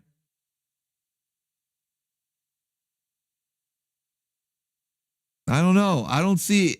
I mean, beauty kind of calmed the beast there, but like I said, we already knew he was after the waifus. Bring him over there. There, to my father.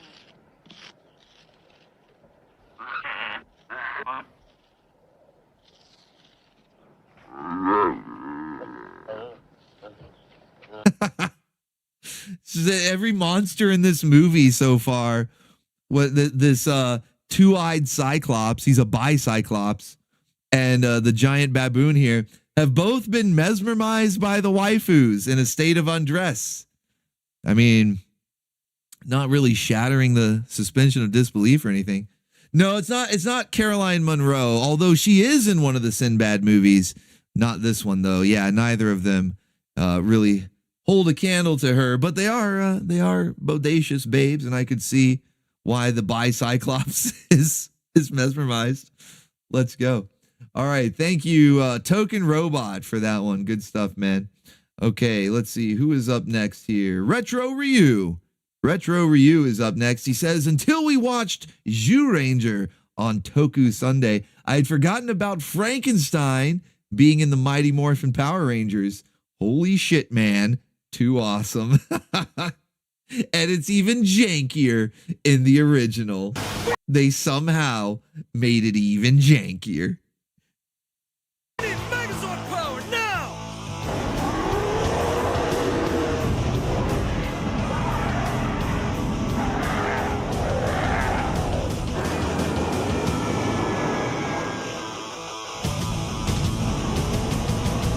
Let's do it! Ah!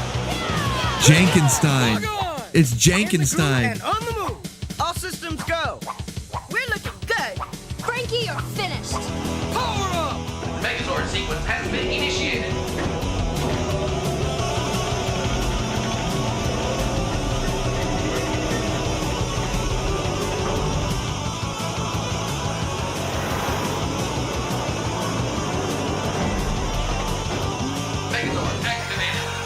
Never gets old. There he is.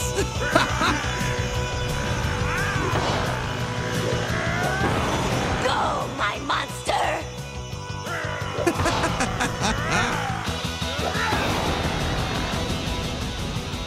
It's time for some more firepower!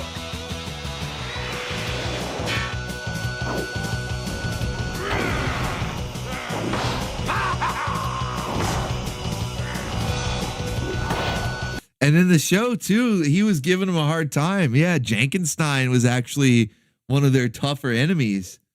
Yeah, it was a fun episode, man. But the Japanese version is even more insane. It's even more unhinged because it's still Frankenstein, but even less sense. I mean, not like it made that much sense in Mighty Morphin Power Rangers, but I mean, they had a costume contest going on. Okay, there was a loosely structured reason for why there would be a Frankenstein monster, but in the Japanese one, Rita just starts praying to Satan and says, "Send me this Frankenstein monster to kill the Power Rangers." Oh shit! All right, thank you, Retro Ryu. All right, next up is Kakarot. Kakarot is up next, and he says, "Kong may be the king of the Wrangle Kaijus, but this guy gets his share." Whoa, buddy. Whoa, buddy. Another kaiju known for wrangling waifus? Let's see who it is here. Oh, excellent choice. Now, hold on. There's a timestamp. Skip to 3:26. I think I'm at the wrong spot here. There we go. Oh, my goodness. And a wrangled waifu. Wrangled and dangled. Now, who was it that said Clash of the Titans earlier? Now you're correct. Now you can guess Clash of the Titan with our wrangled and dangled waifu. And yeah, this is a kaiju that's he's a big fan of the waifus. Yeah.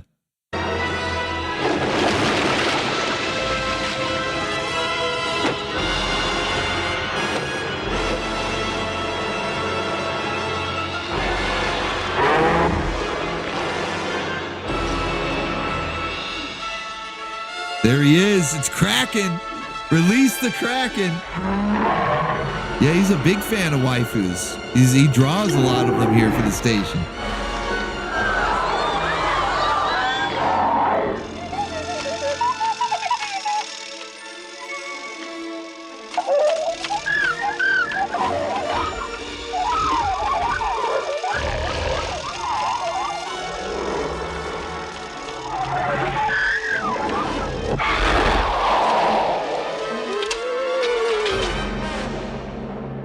Just breathed on him and he died. Rip.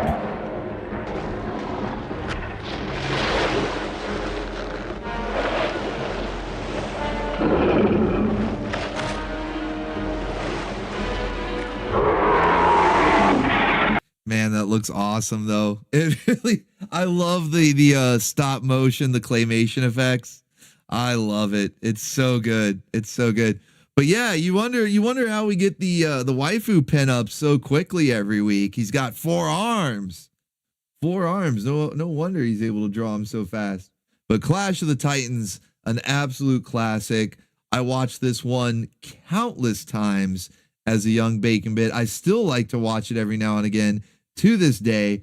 It might be my favorite actually of all those classic Ray Harryhausen movies. That might be my favorite one, Clash of the Titans. At the very least, it's the one I've seen the most. So good stuff. Thank you, Kakarot, for that one. All right, Loki's back. Loki's got another one for us, or maybe it's Grimlock, because it says, "No, me Grimlock need phone too long distance. Call booty bots on Cybertron." So not really anything describing what the clip's going to be. Just letting us know that Grimlock likes to collect 900 numbers on Cybertron. I'm sure he's not alone. All right, let's check it out. Hey, this is, you know what? This is an unedited clip, uninterrupted, unedited, but it's so short that we'll be able to just let the whole thing play. And you guys will love this. There it is. Less than a minute. Less than a minute. Barely, in fact, barely over 30 seconds. Barely over 30 seconds. And Godzilla takes out Zilla, which is the American Godzilla, the one from 98 with Matthew Broderick in it. Yeah, Japan, they weren't too big a fan. And they let us know here with this 30-second squash match.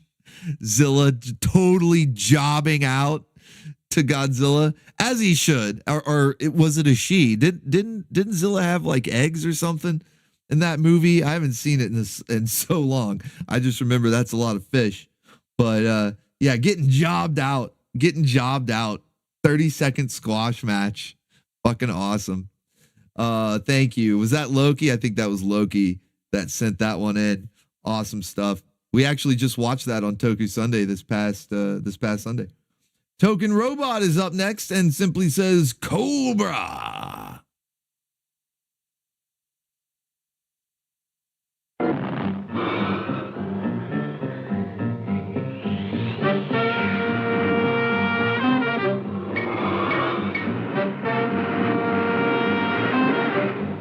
Oh shit.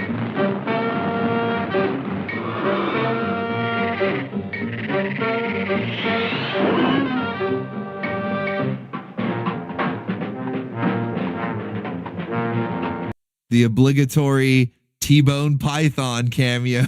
It's really becoming a thing where every single stream, whether it's channel surfing, Sterner stuff, Saturday morning cartoons, doesn't matter. You're getting a T-Bone Python cameo every time now.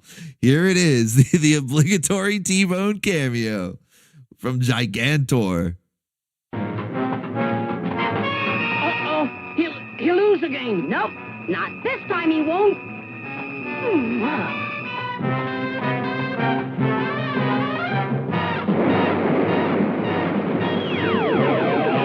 You see, we've improved the vertical ascending rocket. And now, wait till you see this. Gigantor. That theme's going to be stuck in my head. They were kind of playing it in the background, but it doesn't even take having to hear it, just any sort of reference to Gigantor, and now I'm going to be hearing the song. It's going to be stuck in my head. Thank you, Token Robot. Yeah, move that joystick. All right, Painting and Rambling's got another one for us here. He says, before remaking everything as woke nonsense, Disney did remake a kaiju movie fairly well. Curious to see what this is. And is it Mighty Joe Young? It is. I was right. It is Mighty Joe Young. In the classic tradition of Disney entertainment comes this year's holiday movie event. They were orphaned from childhood. Promise me, protect. I promise. Best friends for life. He's playing with you. Hide and seek. You found me! Good thing Joe didn't want to play doctor. You think he's okay back there? He's doing fine. Now, after 20 years, Look at him. He won't eat. If he stays in here, he'll die. their greatest adventure is about to begin. Oh my God. All right, Jose. That was so cool. Joe needs me. Once you meet him, you'll never forget Disney's Mighty Joe Young. Can you get him to put me down? Joe, drop him.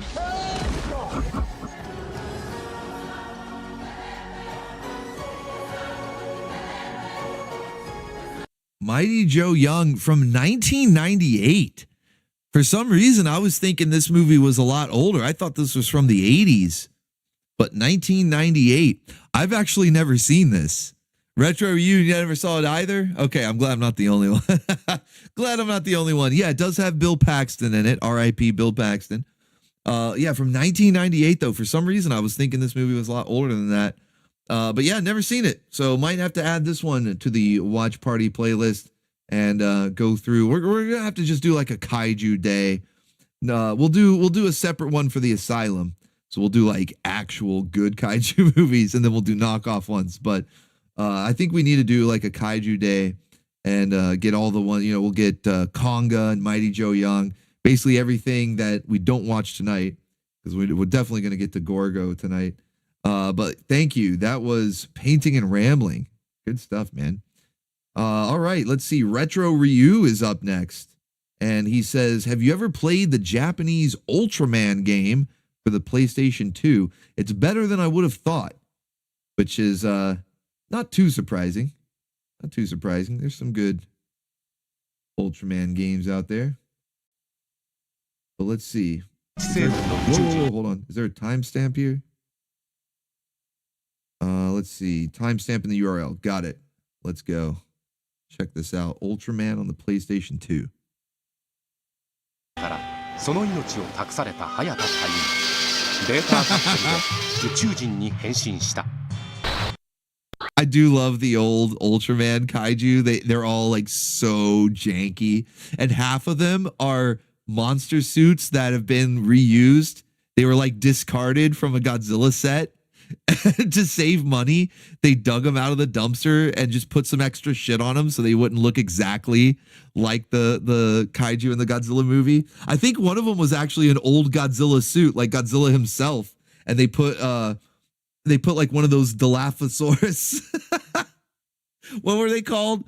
Dilophosaur. What were the acid spitting ones from Jurassic Park? They put like one of those hoods on Godzilla. Yeah, it was just discarded trash. They just added jank to it, man. It was great. Yeah.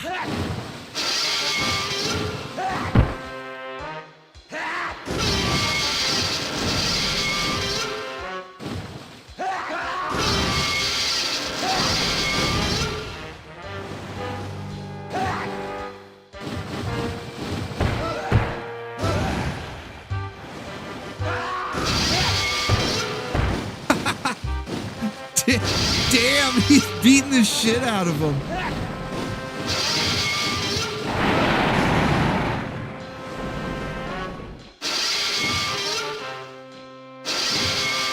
I hope he does like a finishing move.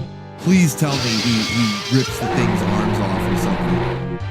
Because that was the other thing about the old Ultraman show. Not only did it have some of the jankiest monsters that you'll ever see, but it was hilariously violent, which may sound confusing. How can it be hilariously violent? Because when they would cut off the foam arms and legs or even heads sometimes of these monsters, it was just that.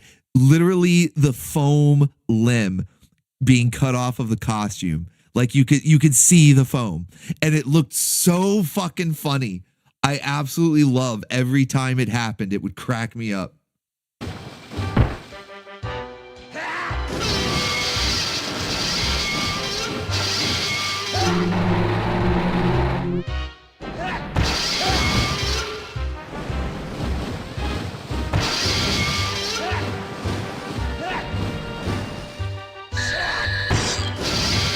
Yeah, it was still awesome, Retro Ryu. Don't get me wrong, it was still awesome, but it was fucking hilarious. Now, I want to get to the end. Is there a finishing move? Are any limbs destroyed? I want to know. Are any limbs destroyed here?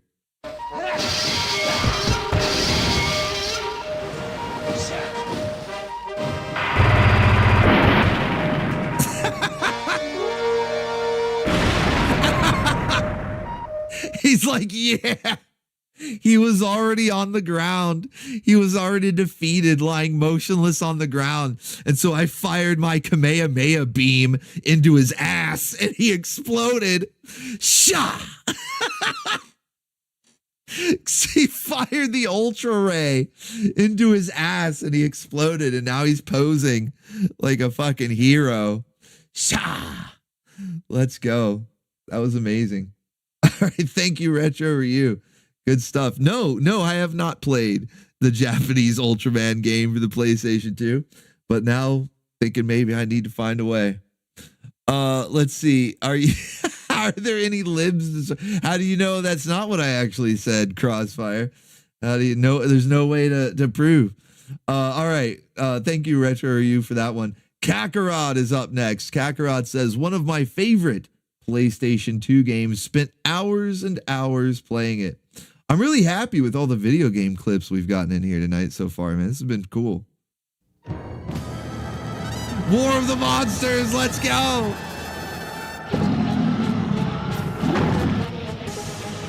You get this is good because this is a trailer, so you get to see more of the knockoff monsters. Like, I mean, that's barely even a knockoff. What was the giant praying mantis in Godzilla? Kamacuras? Something like that. I think it had a name like Kamacuras, but it's practically that. They didn't even really change the design. That's barely a knockoff. Then this was one of my favorites. When I would play the game, this was one of my favorites. It was like an eyeball, giant eyeball, but his body was made out of electricity. So it's just the eyeball floating inside all this electricity that would form the arms and legs. And it was like my favorite monster to play as in the game. It was a lot of fun. Kamakura? Or no, Kamacuras. Okay, so I did get it right. Okay, cool. And then you've got the giant tiki monster. He's like a tiki statue that came to life. The totally not Mazinger. Definitely not. Trying to be legally distinct. Hi, Junite. Well then, there is only one thing which I can reasonably submit for our viewing pleasure. Let's go. Thank you, Crossfire. Appreciate you, man. Good to see you in chat as well. But yeah, totally not Mazinger. Totally not. Similar but legally distinct.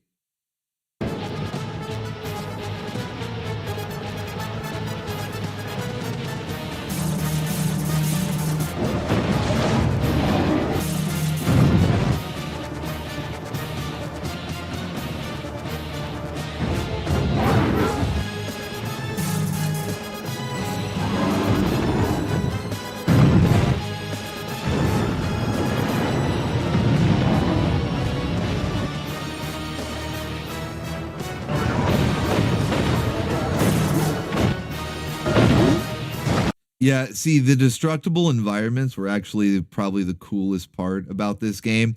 Like, the Godzilla games had destructible environments too, but the Godzilla monsters are a lot bigger. So when you would smash into the buildings and stuff, they would just sort of crumble down in like a single animation. Since these are smaller kaiju, it's more like Rampage, where you could actually take the buildings apart piece by piece, and then eventually they would crumble down in a glorious display of debris, and then you could pick up some of that debris and throw it at your opponent. And I remember there was stuff like radio towers where if it was sharp, it would impale your opponent. For this one, they are not living things, but they are monstrous sized, and that makes them top tier to me. Let's go. Thank you, Crossfire. Appreciate you, man. But yeah, like, it was so cool, the destructible environments and how it would add just all sorts of weaponry and stuff, because some of them you could pick up and, you know, use like as a like a baseball bat, you know, kind of swing it around, hit people. And then some of them you would just throw it. They would be like giant boulders, like that statue head. It's kind of like a big boulder type projectile that you would throw. And then some of them would be like radio towers, where if it had a pointed end, you would chuck it like a spear, and it would actually impale the opposing monster. It was fucking awesome. That's your favorite. Then I hope you like this. Oh shit, let's go. Thank you, Michael Russell. Got another one for us. Adding on to that ultra combo.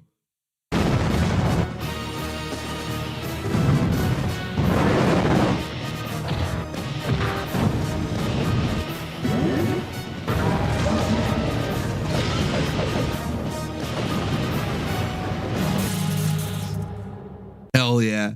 Dude, I love War of the Monsters. You know what? I gotta get this one on an emulator. Even though we wouldn't be able to do like online multiplayer or anything, I think it would still be fun to play a few matches, maybe do a stream. Probably do like a a giant monster stream where with like Gigabash, War of the Monsters, Godzilla Save the Earth, and just do like an all-out kaiju fest. And with Gigabash, we could actually do online multiplayer. So we got to do that. We got to do a Baconeer kaiju gaming stream. All right, I'm gonna plan it out. Okay, I'm gonna plan it out. We're gonna make it happen. But thank you, Kakarot. Thank you, Kakarot, man. I'm loving all these War of the Monsters clips coming in. Michael Russell's got another one for us. He says, I shouldn't have. I think you should. So let's go. Let's see what it is.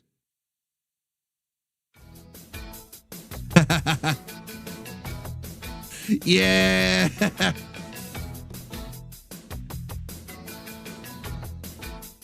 Let's go, Gamera. Gamera. Gamera. Gamera is really neat. Gamera is filled with meat. We've been eating Gamera. Shell, teeth, eyes, flames, claws, breath, scales, fun. Dr. Forrester is kind of a jerk, and Frank is really dumb too. We have to take part in these lame experiments.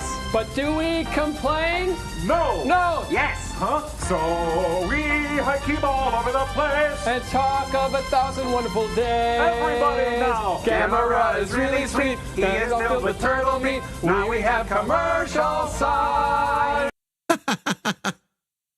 We've been eating Gamera. That line always kills me. We've been eating him. He's filled with turtle meat. Delicious, delicious turtle meat. And we've been eating Gamera. Yeah, that's a classic. That's a certified hood classic. Oh, man. Thank you, Michael Russell. All right. Token Robot is up next. He says Godzilla is technically in this clip with the timestamp in the URL. Very nice. Let's check it out.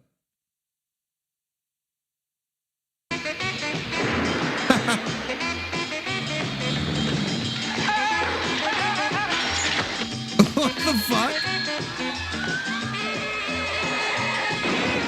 Pee-wee Herman is Pee-wee Herman. Hello! In Pee-wee's Big Adventure, Be sure and tell them Large Marge sent ya. What? The best of Wow. Wow, man. I don't remember the Godzilla cameos. That's crazy. Merry Christmas!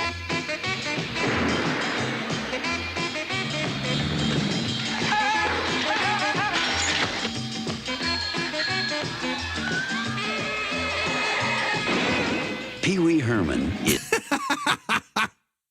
I don't know why. It's something about Godzilla crashing out of Santa's sleigh. It just cracks me up. Yeah, Pee-wee's Big Adventure. Pee-wee's Big Adventure. Godzilla, man, he's everywhere. He's been everywhere. Thank you, Token Robot. All right, Kakarot is up next. Kakarot says, even Korea is not immune to the power of the kaiju. Let's check it out here from Kakarot. It looks like everyone has agreed on one important point, gentlemen. And that is that this earthquake or earth movement is defying every natural law that man knows. Oh, shit. The mysterious moving earthquake has been identified as being caused by a gigantic reptile. This monster, young Gary, has already been responsible for several young Gary. great damages. All citizens are advised to stay in their homes. Our armed forces are making all necessary preparations to deal with the monster. Hello, I'm Professor Ilunami. I've got to get a close look at Yongari. They're going to hit Yongari any minute. They'll be using Not Yongari.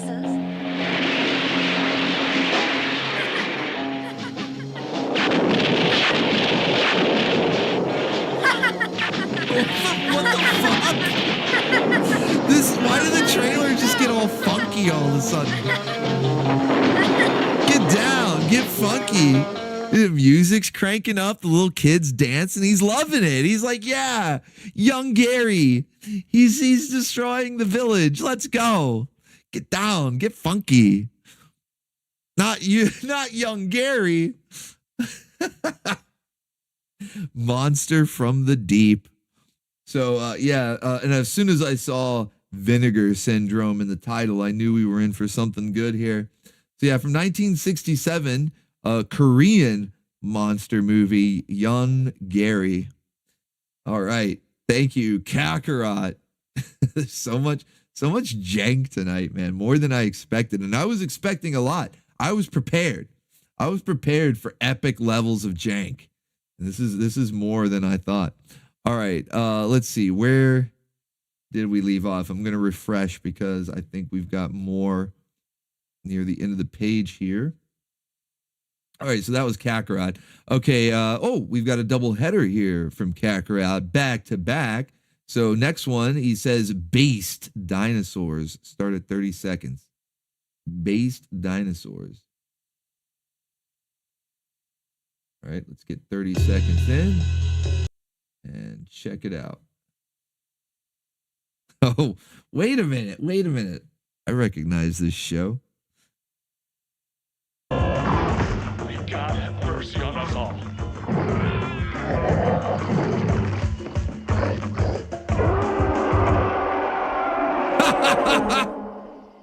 Lizard soldiers of the Third Reich. Let's fucking go.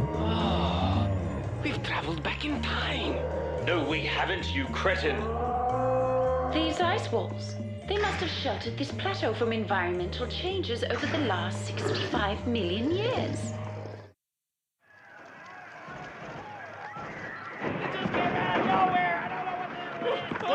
What is it, man? It's as big as a house. Get out of here. Ah!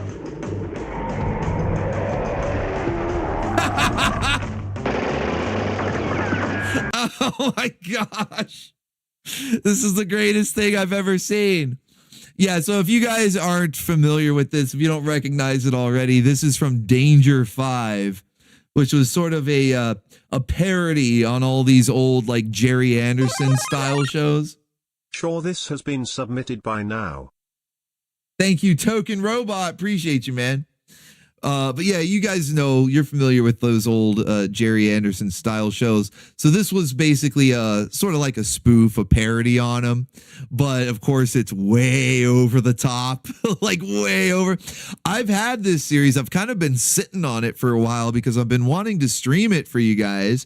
But I've been trying to just schedule it in. We've got so much stuff and there's always something that kind of gets in the way. But now that a clip has been featured on tonight's stream, I'm thinking it needs to move up on the list. Of course, Gorgo is going to be our movie after the stream. Danger 5 is a full series, so it'll need a little bit more time. But yeah, we're definitely going to watch this. Like I said, I do have it. I've been planning to show it to you guys for, when I say a while, I'm talking like over a year. Okay, I'm talking at least, like I've forgotten how long it's been.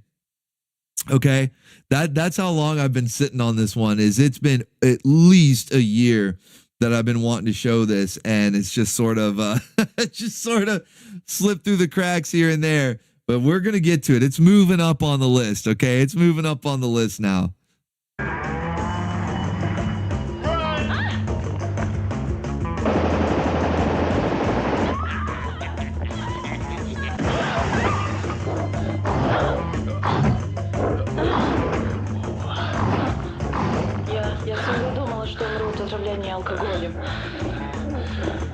There's still time. На здоровье. Yeah.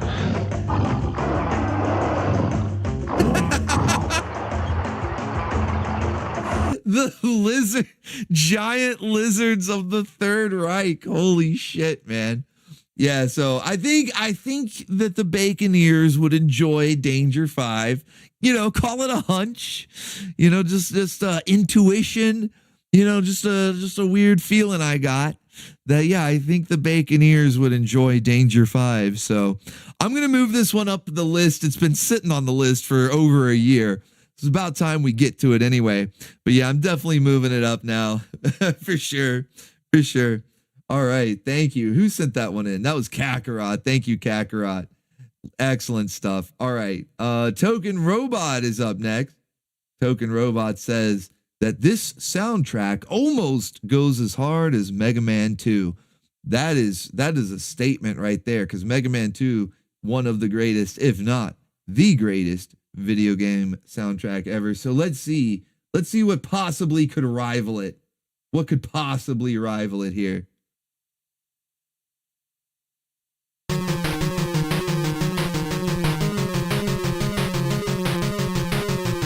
Yeah, technically we kind of covered this already, because I did mention how awesome the soundtrack to this game is and how it's close to Mega Man 2.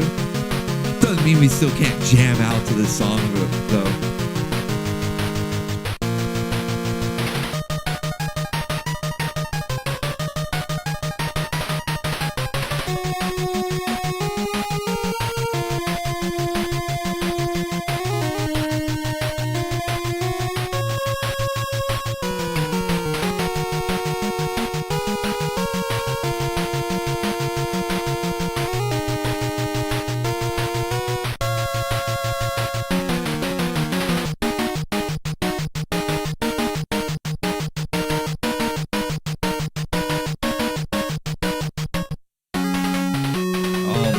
I was hoping it would just keep the theme song going. I'm just jamming out to the theme song, man. Just let that keep going. The music in all the game is good, though. It really does have a killer soundtrack up there, approaching the heights of Mega Man 2. It's definitely up there, but yeah, awesome stuff. Thank you, Token Robot. Good stuff, man. All right, let's see. Who is up next? I believe Daharka88 with a triple combo here. We got a triple combo from Daharka88 up next. The first one says, when King Kong was to be responsible adult, or has to be, I'm sorry, when King Kong has to be a responsible adult. Okay, let's check it out.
What the fuck? All right. Yeah, I think Godzilla's a better dad. But yeah, the Thai ads are unhinged. Yes, that is an accurate description. Holy shit. We do get another good zooked out face though here. Yeah, there you go. Another zook face. This is the third zooked out Kong face tonight. No, man, he's just zooking out. He'll be okay. That was good, though. That was a good ad. All right. Thank you to Harka88. Second in his triple combo says, you don't have to warm that milk bottle. That's an ominous description. Whatever could that be?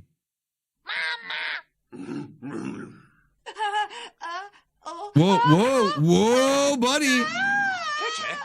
What? Pardon me. Hold on, buddy boy. Pardon me. Pontsu. What? There's so much happening here, okay? There's so much happening.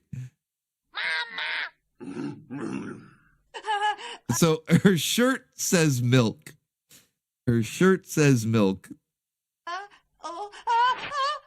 That might have been the mistake. Is he's milk. It's sometimes the bottles have that plastic wrap around. The safety seal. He's just removing the safety seal. Yeah, he just wants some milk. He's just making sure it's fresh, taking off the safety seal. It's fresh. the fucking pantsuit too. Whoa, buddy. Non voglio fare la fine della gallina lessa. Boiled waifu. Why? But why? I'm pretty sure that milk comes preheated. You don't need to put her in a boiling pot there. My goodness. What the fuck was that? It looked kind of like Dragon Ball, but what the hell was that? Was that a Toriyama joint? Was that Dragon Ball? What the fuck was it? I don't know. I don't know what it was. And the title is in Spanish. Midori va hacer. I'm not even going to try. I'm not. Dr. Slump? That's the name of it? Dr. Slump? All right. Well, it's definitely Toriyama. I know that much. Definitely Toriyama. Don't know about Dr. Slump. I haven't seen that one before, but might have to check it out. Looks entertaining. All right. Thank you to Harka88. Where do you find this stuff, man? All right. Then the third of his triple combo here says Kaiju Anime Show Toy Presentation. All right.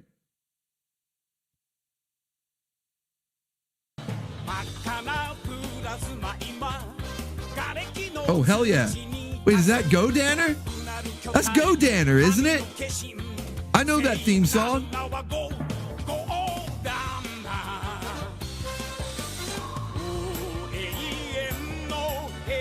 Dude, look how complex his transformation is. This is insane. What?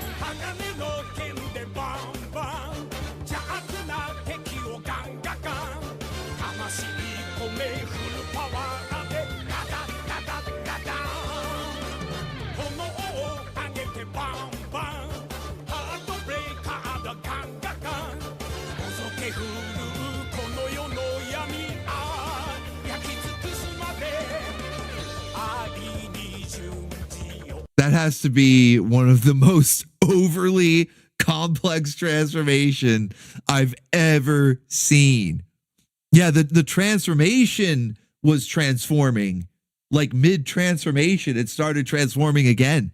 Like that was fucking insane. Holy shit. But yeah, Go Danner is awesome, though. I have the entire series up over on Bacon Bits. There's 2 seasons, and originally I was only ever able to find the first season on YouTube, but I've got both. I've got both seasons up over on Bacon Bits, and I highly recommend it. If you could hear that banger of a theme song playing in the background there, that should be an indication. Plus, you've got the toy looks complicated and everything, but they do have awesome giant robots, transforming gimmicks, waifus. Holy shit, is it stacked and packed wall to wall with waifus. You ever wonder where that too much cake pop-up comes from? You know, the super chat pop-up that we have where she's trying to fit into the hatch and she's like, oh, she lied to me. It's not big enough. She's trying to squeeze all that cake in the hatch, right? That's from Go Danner. Okay. That's from Go Danner. So if you needed any other convincing on whether or not you should go check it out, there you go. But thank you to Harka88, man. That was actually a cool clip, though. It was crazy complex. I don't know that I'd ever figure it out without a very detailed instruction manual, but it was fun to watch. Glad it wasn't me having to do that, you know. glad it wasn't me having to do the transformation for that video. All right, Loki's up next. Loki says, by my father's bushy mustache, Grimlock shall rue this day and pay the phone bill. Also, here's a final clip from me for the night. Play as much as you like. All right. Well, thank you, Loki. I believe you, man. I believe that Grimlock will indeed rue the day. Vengeance is a dish best served cold. Oh, shit. You know what? I didn't think we'd get any of this particular kaiju in here tonight. I made a lot of allusions to it. I said, hey, there are kaijus in old cartoons and stuff, but I never really got too specific. I was just hoping we get a nice variety. but I'm glad that we are getting an appearance here tonight from Reptar.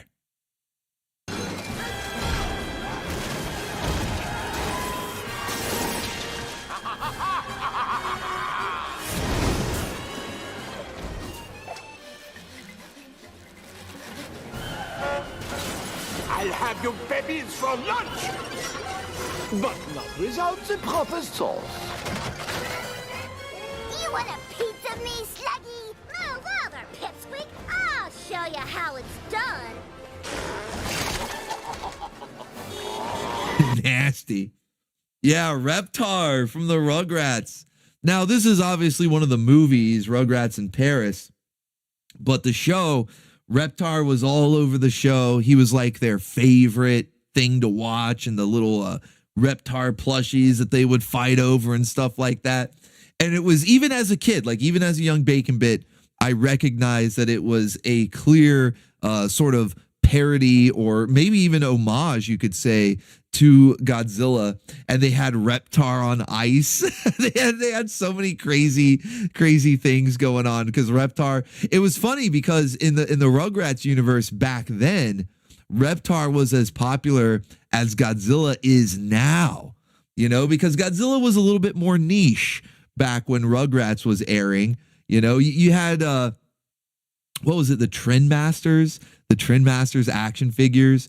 I don't even think we had gotten the 98 film with Matthew Broderick. I don't think we had, obviously we didn't have the cartoon series that was based on it that would come later. So yeah, we didn't have too much presence of Godzilla. He was a little more niche back then, but in the universe of Rugrats, he was just as big as he is now. And it's so, that was like my favorite thing, you know, about the show. One of, if not my favorite thing about the show, because I was such a big Godzilla nerd. And so it was cool to see, like, yeah, these characters, they're Godzilla nerds too. And I wish that Godzilla was as popular as Reptar is in their world. Well, I just had to wait a couple of decades, you know. That's all. Just had to wait a couple of decades, a few. But thank you, Loki. Appreciate you, man. All right, let's see who's up next here. Let's see. That was okay, there we go. I want to make sure we didn't skip over anything here. All right, so Token Robot is up next. And he says, hopefully this can play without issue. I'm sure we will be just fine. Let's see what you got.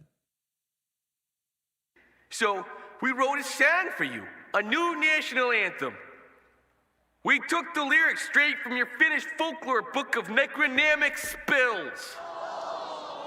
You may recognize this one, though it hasn't been sung for a few thousand years. Awaken, awaken, Mooster Krakish, the lake troll. Mooster Krakish, awaken, awaken, awaken, awaken, take the land that must be taken.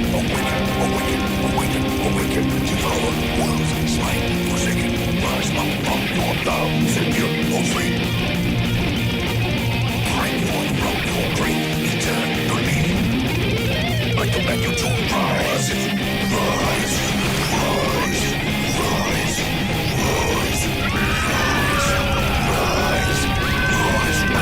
awaken.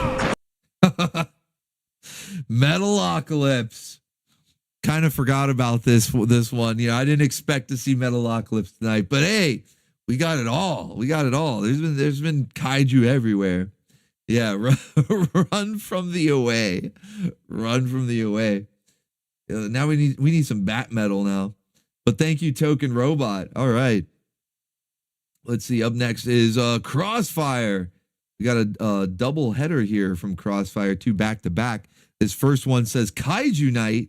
Well then, there is only one thing which we can reasonably submit for our viewing pleasure. Let's see. What is that one thing? The brilliant star that shines through the night. The hot grease that deep fries foes. Riseman stands before you. Keep on shining, bacon ears, peace sign emoji, cool face emoji. Thank you, Neo Star Production. Another stealth check for us there, as well as announcing the arrival of Riseman. Excellent, man. Thank you so much. Appreciate you. All right, so let's check out. This is the clip that Crossfire says, well, there's only one thing that has to be sent in. So let's check it out. What is that one thing?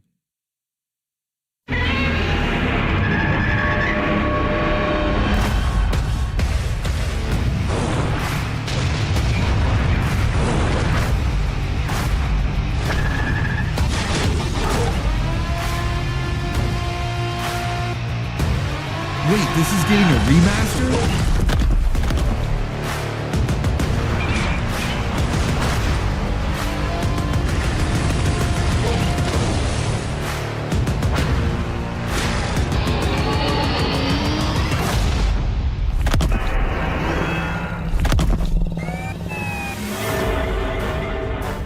Holy shit. Holy shit. I did not know this. Oh, buddy. Let's fucking go. November 3rd. November 3rd. So just a few months away. And we're getting a remastered Destroy All Monsters Melee. This is one of the ones I was talking about earlier. It was Save the Earth was the sequel, which in my opinion was even better. I hope they remaster that one. Had a much bigger roster. Way better game in my opinion. So if they're remastering this, they better give us Save the Earth. But I'll take this too, because this was still a very good game. It was still a very good game. You know, it was just, you know, the sequel kind of outshined it. That's all. But online multiplayer, it's on Steam. Because, I don't really play consoles anymore. So if it's on Steam, then I'll be getting it. Online multiplayer, hopefully they do cross-platform in case anybody is still doing consoles. And we can do another Bacon Ear game night. Do some multiplayer online with Destroy All Monsters Melee. Fuck yeah, dude. I didn't know this was getting remastered. In fact, I actually recently got these on an emulator. I got the this one here, the original, of course, on a GameCube emulator, and then I got Save the Earth on a PS2. But man, this looks awesome, remastered, and please do Save the Earth. If they remaster Save the Earth, either that or put the content that was in Save the Earth into this one, because there were 3 games. This was the first, Monster Melee, then Save the Earth, and then Unleashed. But Unleashed was like a PlayStation 2, Nintendo Wii exclusive. It was really weird. It didn't get released on the Xbox. And so we were kind of missing the 3rd game in the trilogy, or at least I was, because I was on the Xbox. So what they should do, I don't know if that's what they're going to do, but what they should do is just take all the roster, combine all 3, and put them into this game. Maybe they will, maybe they won't. Either way, it looks awesome. We're going to play this online. We're going to do a Bacon Ear game night and play multiplayer. That'll be fucking fun. So thank you, Crossfire. Yeah, you chose wisely when it comes to the one clip that must be sent in. All right, another one from Crossfire here, back to back. He says, for this one, they are not living things, but they are monstrous sized, and that makes them top tier for me. Well, I mean, monsters, I didn't really stipulate that they had to be alive. We just want giant monster things. So let's check it out.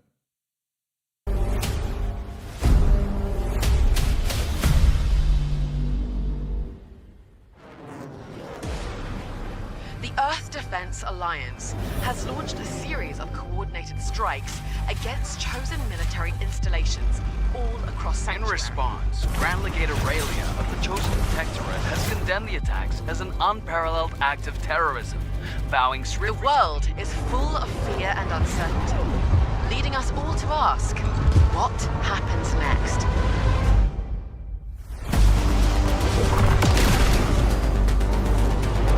Observe how cheaply your masters spend your lives.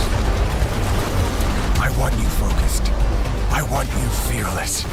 Because this war won't wait.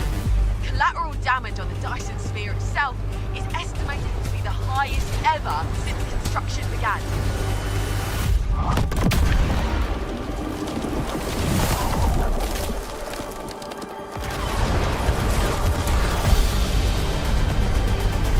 Blood we spill for freedom, for equality, for humanity.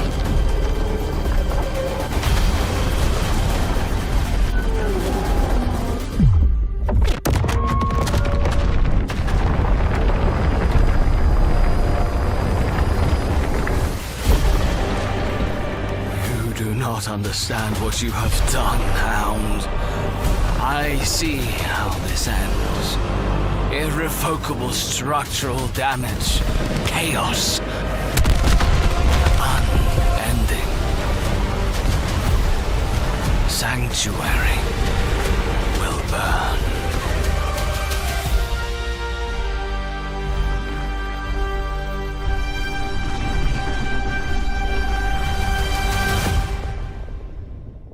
That looks pretty cool. Sanctuary Shattered Sun reminds me a lot of the Command and Conquer, StarCraft, RTS games. I like the graphics. The aesthetics were nice. Very, very much sci-fi. It had a cool tech look to it. But I'm not familiar with the game beyond the trailer we just watched, so I'll take your word for it that it's top tier. I mean, it looks good. It looks good. I just haven't played it myself. Let's see. Michael is up next, and I think we are actually nearing the end of our stream elements list, and then we'll move over to coffee. So Michael says, that's your favorite. Then I hope you like this one, which I'm sure was referring to something we saw earlier. But let's see. Let's see. Oh, okay. More War of the Monsters. Hell yeah. Ladies! Your new name is Pinhead. Private Pinhead! Look at the ears on this one. What are those? Satellite dishes? You better not be eyeballing me, boy. War of the Monsters. Tough claw-to-claw combat, where only the meanest monster survives. Rated T for teen. Eyeballing me, boy. Let's go. I haven't seen that commercial before. That was a new one for me. War of the Monsters. Good stuff. All those PlayStation commercials back in the day were unhinged. So thank you, Michael Russum. Yeah, you got my favorite. Is he even like a knockoff monster? Because I don't even know what he'd be a knockoff of. He's just some random monster in there. But yeah, I got my favorite one. Let's see. Token Robot is up next. He says, sure, this has been submitted by now. Has it, though? Has it?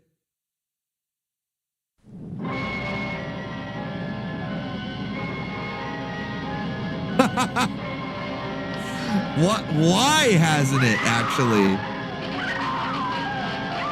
It took us this long to get to the kaiju waifu?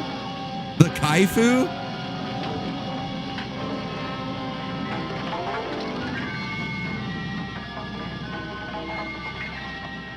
Once a normal, voluptuously beautiful woman, she drove into a nightmare of horror and saw descending from the sky a titanic monster whose fearsome touch became a frightful curse.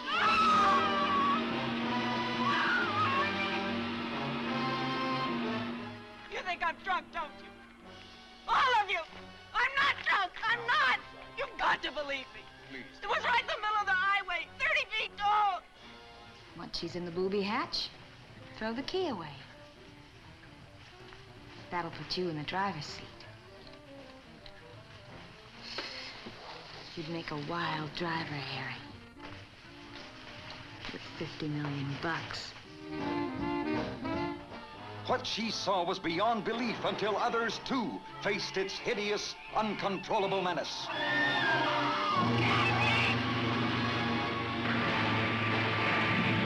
Attack of the 50-foot woman, incredibly huge, with incredible desires for love and vengeance. With incredible attack of the 50-foot woman. Incredibly huge. Attack of the 50-foot waifu. The kaifu. The kaiju waifu. Incredibly huge. Incredibly huge, with incredible desires for love and vengeance.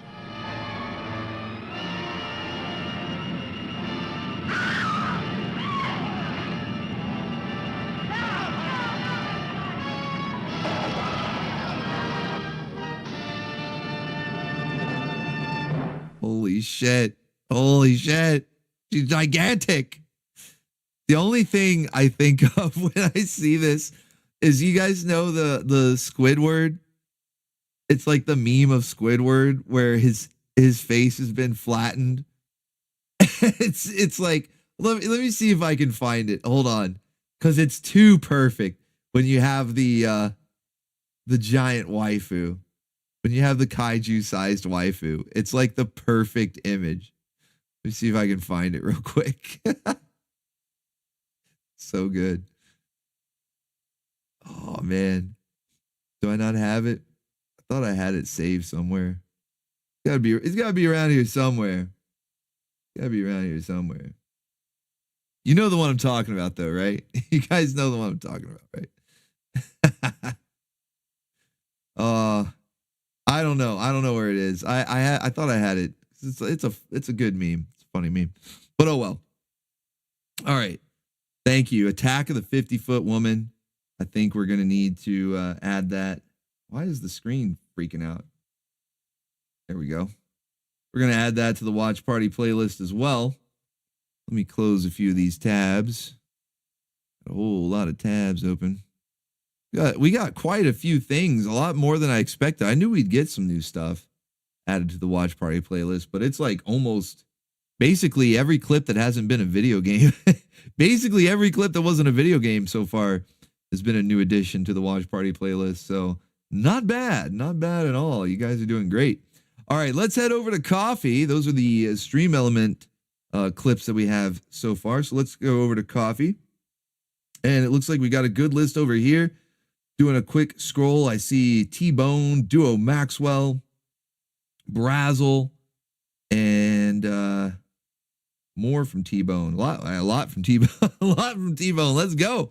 All right, so here we go. First up from T-Bone over on coffee. And he says, happy birthday, Philip the Gojira. Wasn't sure what to give you to start the stream, but hope you enjoy your kaiju rap battle. Just play the first verse. All right, here we go from T-Bone the Bard. Of course, keeping his nickname there, the Bard. So he's got a musical clip here, kaiju rap battle, and wishing a happy birthday to Philip Fabian.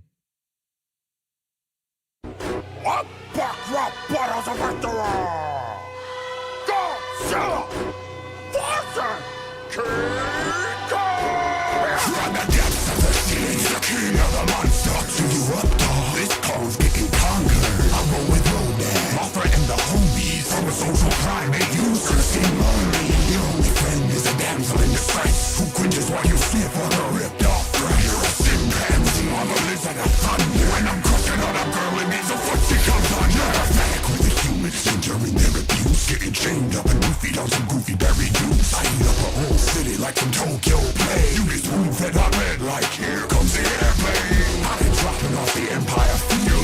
Jersey Smollett, this beat down is real. I got this battle covered like a Bertone. And I'll make an ass out of you like Nintendo did. The only game I play is Rampage. We'll see. This beauty kills this beast that you trust ain't pretty. When your ass brain is hanging with these monkey bars. You ain't got punchlines, you barely even got arms. You came off the base for Frankenstein, first time we made a movie. And I dumped on you like Barkley at the base of Mount Fuji. Face facts, cankles, you can't fill since yourself. So they bring the mammal in the nursery fills back to hell. Don't you coast to me, I'm as old as Death Row. Rippin' RKO, and we don't have to tell her. Faith, wonder of the world, and the word when I rhyme. If you think you're mine, can't compete with mine. Just say good batting, which captions your words don't match your actions. You weren't even the bombest monster from the CG was cracking. A crusade your land and the rising goldfish and rice. Come to New York and King Kong, a bing bong, fuck your life. You must be I don't know. I'm going to give that one to Godzilla. I might be a little biased, though. But I'm going to give that one to Godzilla. RKO. That's the only thing that would have made that better. RKO out of nowhere. All right. Thank you, T-Bone. And hopefully Philip enjoyed that one. Birthday bacon here. All right. Next up from T-Bone. He says, I think I found what might happen when Rita Repulsa uses her magic wand and makes beer-drinking dwarf grow. What? What? All right, so we got T-Bone, T-Bone already has his own set of cameos. He's basically becoming a meme now. But now beer-drinking dwarf, who also has his meme, he always wants to touch the waifu. So here we have from T-Bone, He says, this is what happened if Rita Repulsa used her magic wand on beer-drinking dwarf and made his monster grow.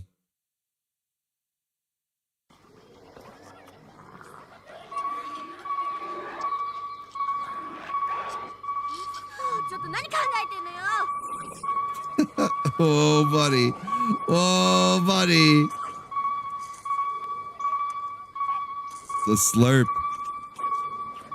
Wait a second. Where is this? Where is this going exactly?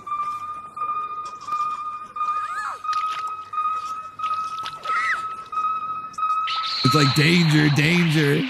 Whoa! Wait, I thought that's what the monster was gonna do.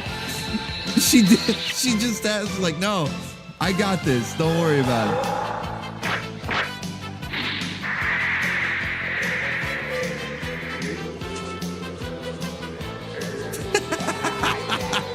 It's fucking retarded. I love it.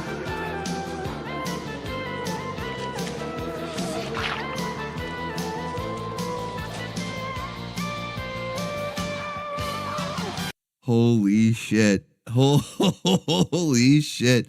This is from Star Virgin, by the way. If you guys are wondering, it's from Star Virgin. I actually do have this movie.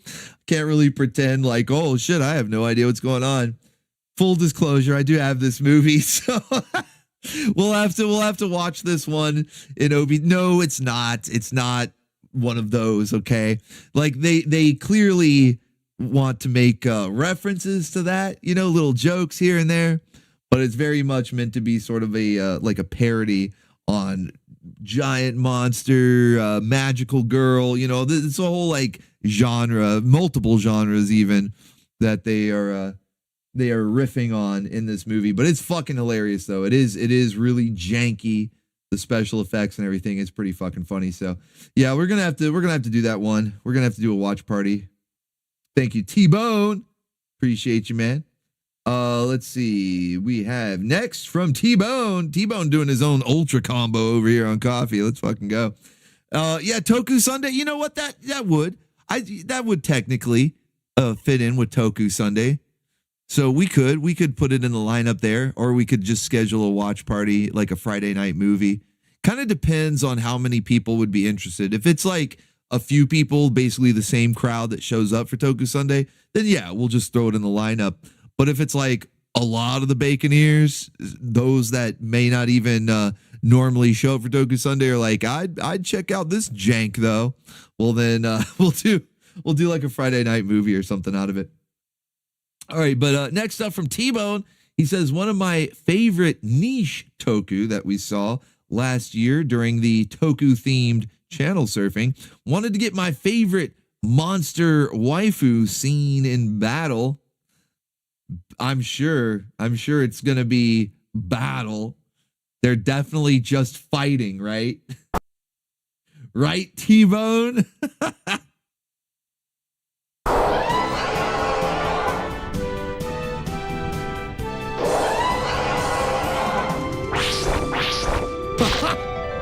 Instantly, they don't even wait. There's no build up or anything.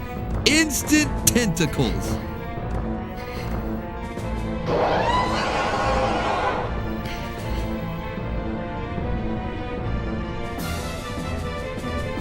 What? Are we supposed to understand these? Oh shit!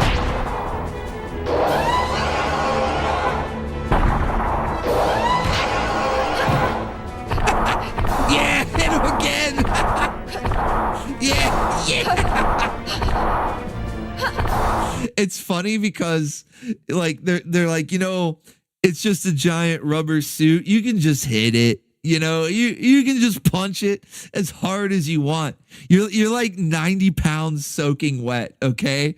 Tiny waifu. So just punch the fucking monster as hard as you can.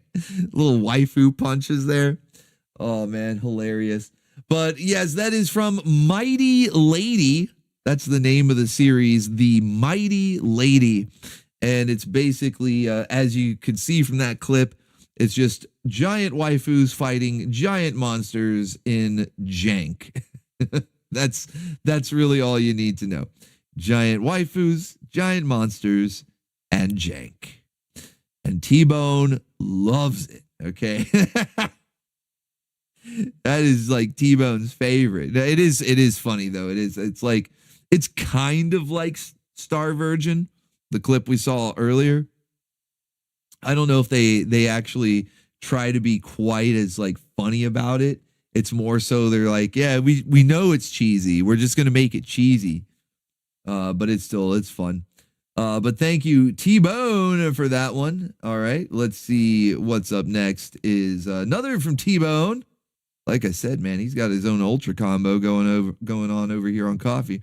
He says, when waifus become kaiju themselves, starting off with a scene that gets Kitty excited. Keep playing for some cat waifu in leopard, what is it? In leopard skin action? What? All right, T-Bone's got more crazy shit for us. That's all I know. I don't even understand. All I know is more crazy shit from T-Bone. When waifus become kaiju. Here we go. Whoa! T-Bone, calm down there, buddy.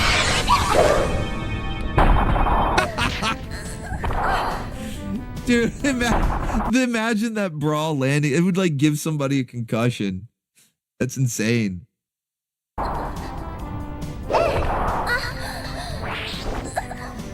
Oh, not the tail. Not the tail. That's a different color than the costume.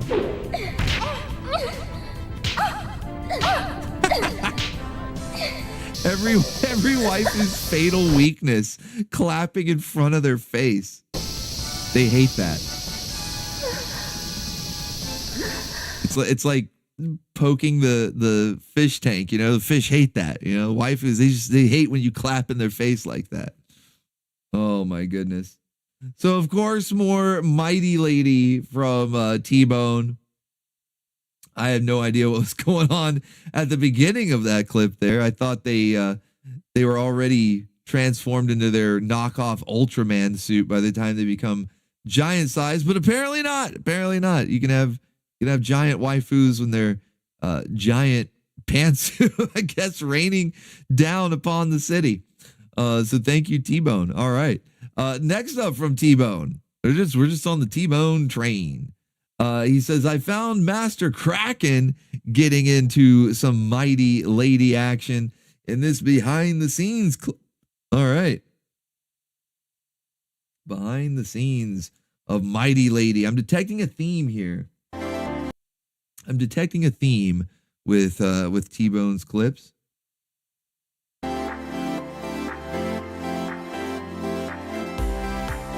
Oh man, seeing behind the scenes, it's like, well, it just makes it look kind of fake.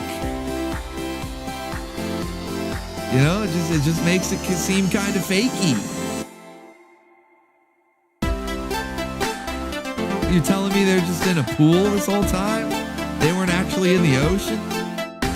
They weren't at the fucking beach?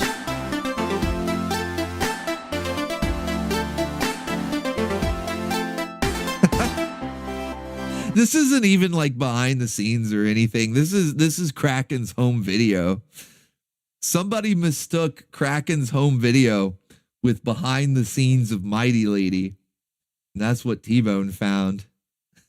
Like, yeah, I don't know. I don't know, man. Look, your guess is as good as mine, okay? But thank you, T-Bone. All right, next up from Duo Maxwell. Duo Maxwell says, other than kaiju from Power Rangers and anime like Neon Genesis Evangelion's Angels, I'm not much of a kaiju fan, but this movie I have seen a long time ago once. That's quite the build-up, man. He's like, look, there's these other things here. I don't actually like them that much, but I did see one a long time ago. One time. Here you go. From hell it comes. I bet you guys didn't know that. Did you guys know that was part of Rodan's lore? That he's from hell? They never really expand on that much. I'm surprised. I'm surprised they didn't do a fucking 20 20-minute scene in the latest Legendary Films Godzilla movie where they have to go in depth and explain in painful exposition how Rodan is from hell. You know, you got to explain every little thing. Yeah, did Rita Repulsa summon him? I think Rita, she was praying to Great Satan and she summoned Rodan from hell When he moves, to fight the Power Rangers. And an abyss of horror opens up. See these prehistoric beasts emerge from the bowels of the earth after 200 He emerged from the bowels of the earth. The very pits of hell.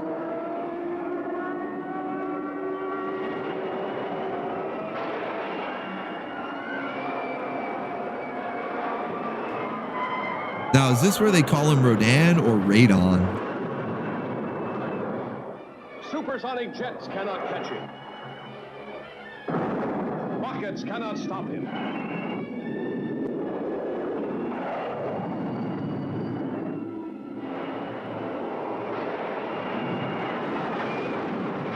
Armored tanks are helpless before him.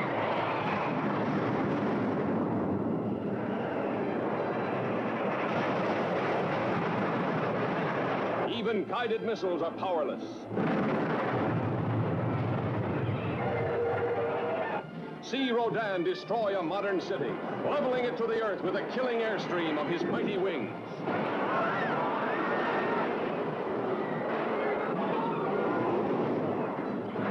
Yeah, there's some of these old dubs. I see some people saying like Radon, what the fuck? Yeah, there's some of these old dubs where if you just reverse the letters, so Rodan, you know, R-O-D-A-N, if you reverse the vowels, and so it's R-A-D-O-N, which I don't know if it was a typo in the script or maybe the voice actor doing the dubbing was dyslexic. I have no idea, but somehow in quite a few, I've heard it in multiple old Godzilla dubs from the Showa era where they call Rodan Radon.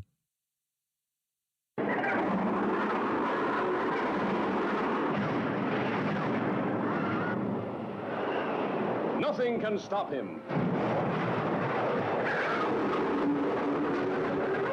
Nothing escapes this monstrous beast of evil. Okay, so Hamburger says Radon was the original Japanese name. So that's where it came from.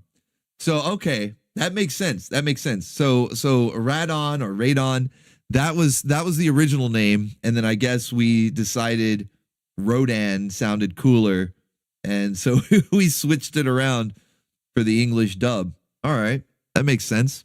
I do like, I saw some other people mentioning that he was also referred to in King of the Monsters as the fire, what was he called? The fire demon?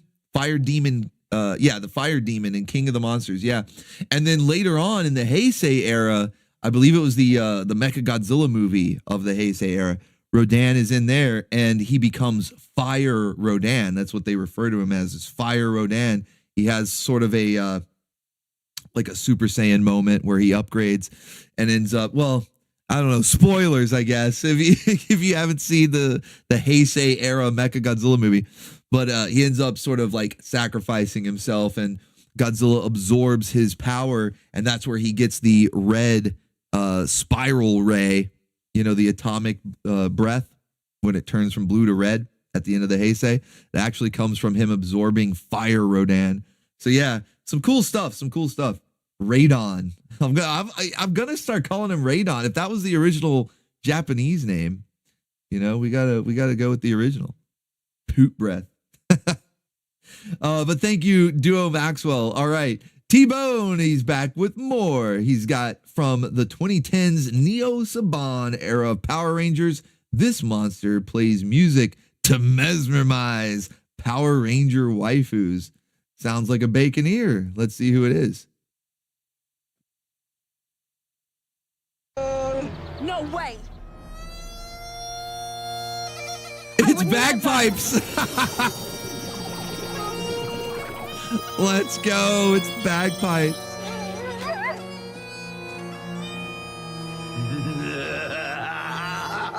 Like taking candy from a baby.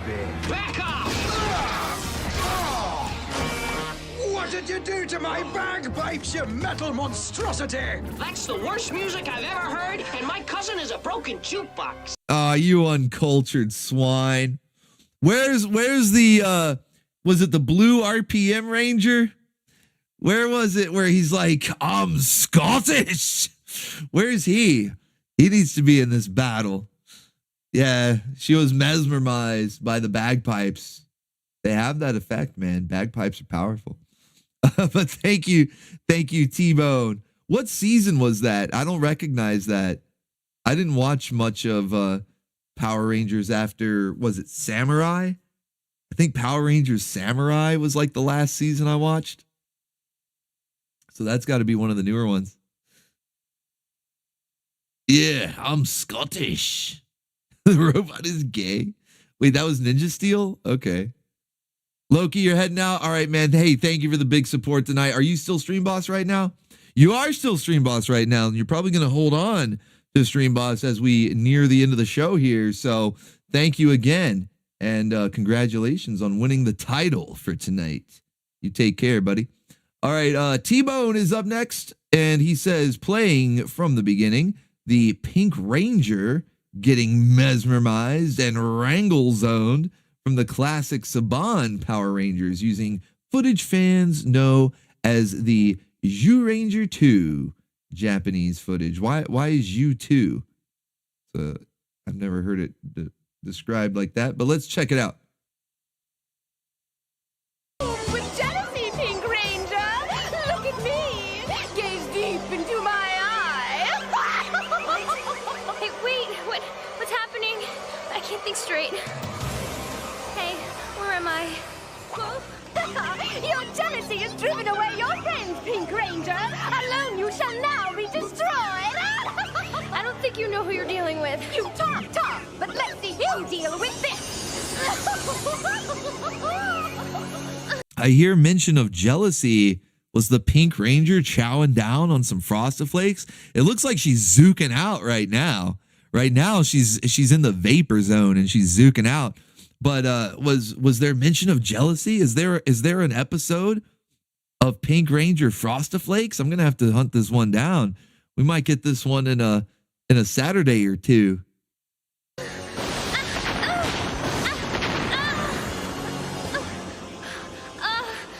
If you weren't like watching the screen, if you walked away from the computer, you just hear these noises in the background. What show is this?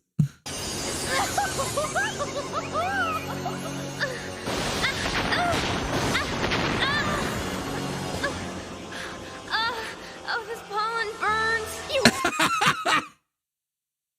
So what the fuck, man? Like I'm looking away and just listening to it. Yeah, it's a whole different experience, man. See, you cannot fight me, human. You are doomed. No, I won't let you get away with this. It's lesbian pollen. Holy shit. Yeah, I'm going to track that one down. I'm going to track that episode down, and we're probably going to see it like next Saturday. Thank you, T-Bone Tony.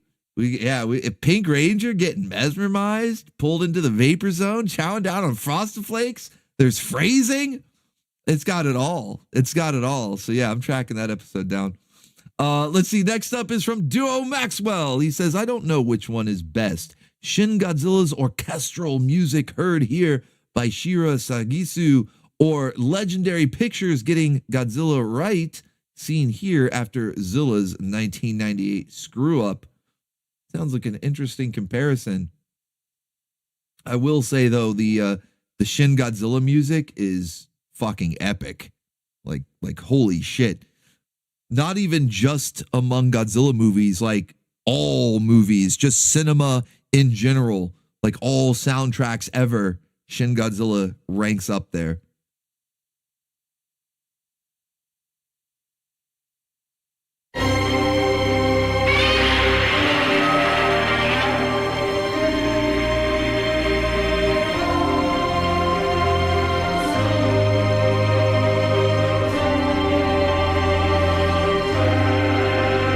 okay. It's like a mashup. Okay, so they took the Shin Godzilla music and they put it with the Legendary Films Godzilla trailer. Okay. Bloom of Doom. Look at the bacon ears, man. You guys are on top of it.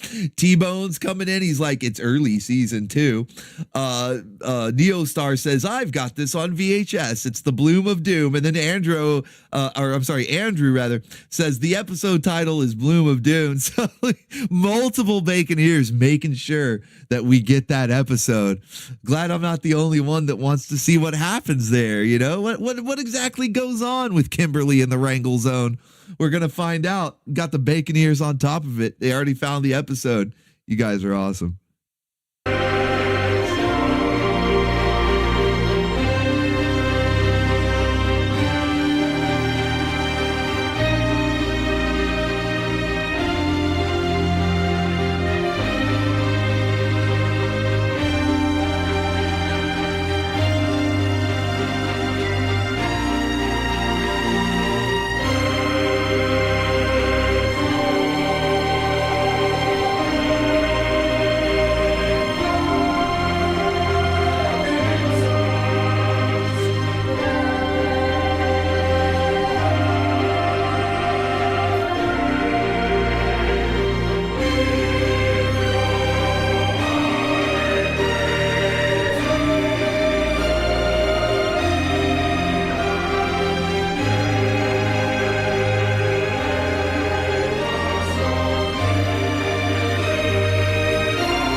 Pretty cool. Not bad.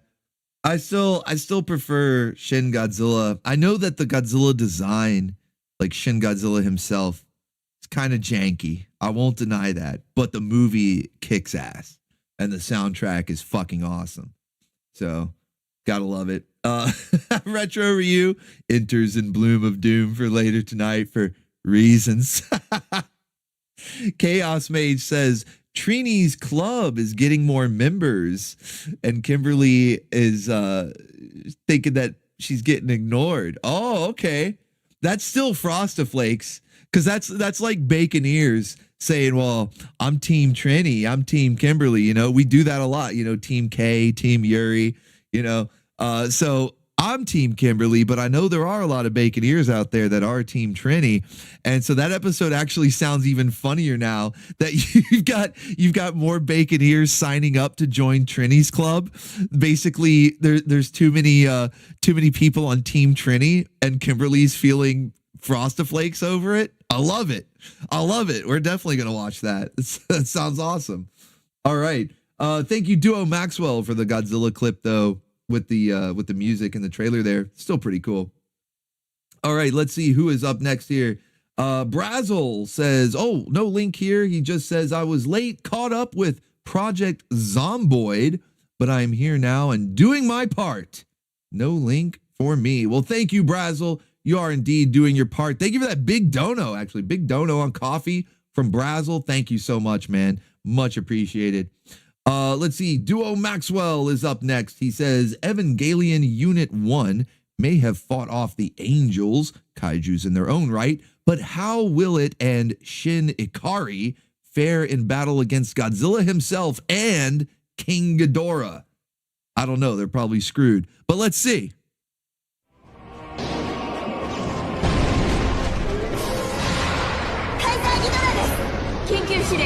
Oh shit, that's Kaiser Ghidorah.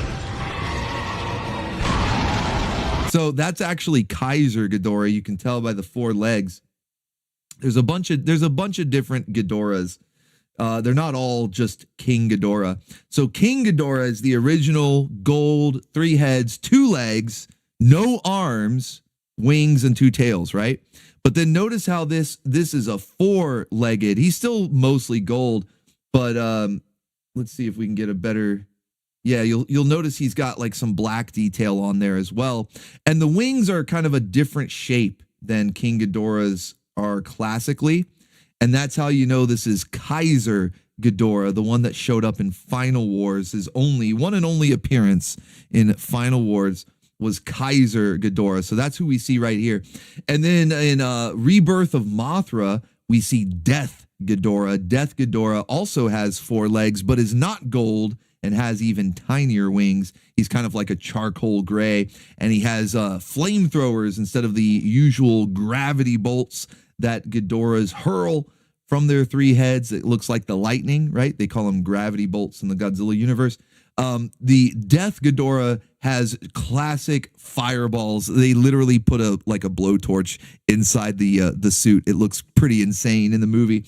So yeah, there's quite a few different Ghidorahs. You got King, Kaiser, Death, maybe 1 or 2 others that I'm forgetting. But anyway, I had to geek out a little bit there because Ghidorah, King Ghidorah, that is my favorite kaiju of all time. So I had to geek out a little bit. But let's check out this video.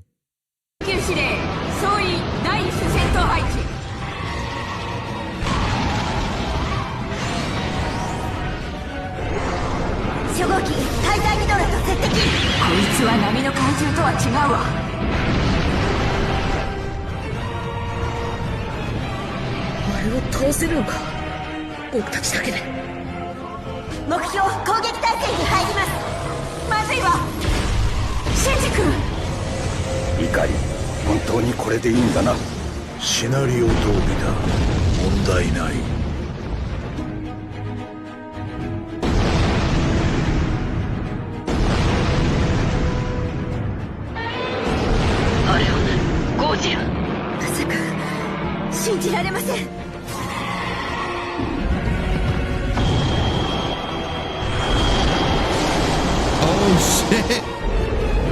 Fuck your AT field, I guess.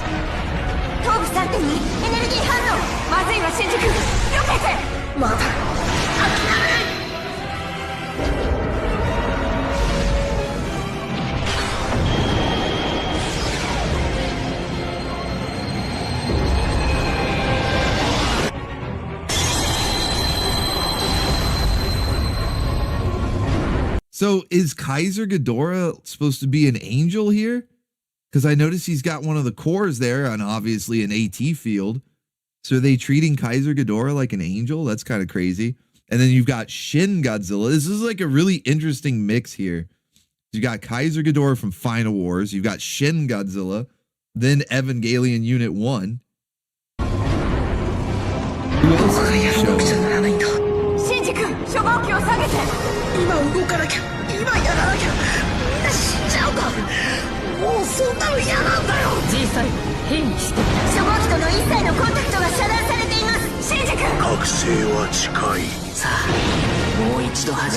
Fuck.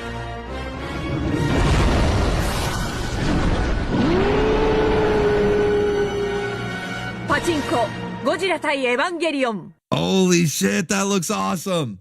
I forgot about that weird fusion. That's like nightmare fuel right there. Ava Unit 1 fusing with Godzilla. That's some fucking nightmare fuel, but it looks awesome though. There's a few, I'm pretty sure there's a few of these. I don't know if this was like fan made. It actually looks like an official promotional video because I've seen other ones very similar to this. They had a couple of different crossover collaborations going on at this time, and a lot of it centered around the reason you notice it's Shin Godzilla specifically, even though they were using Kaiser Ghidorah from Final Wars. Notice that it's Shin Godzilla specifically that is teaming up with Ava 1 because Evangelion and the Shin Godzilla movie were both productions of Hideaki Anno. And so Shin Ultraman, Shin Kamen Rider, also made by Hideaki Anno. And so there's a promotional video similar to this one where it's got like all of them coming together and they do this weird like combination Megazord thing. It's like really weird. I remember Evangelion, I think he's like the main robot, and then Shin Kamen Rider comes in with the bike and like that becomes part of it. I don't remember exactly all the pieces, but they make like a Megazord. It was fucking crazy. Yeah, Shin Kamen Rider was in there because that was a Hideaki Anno as well.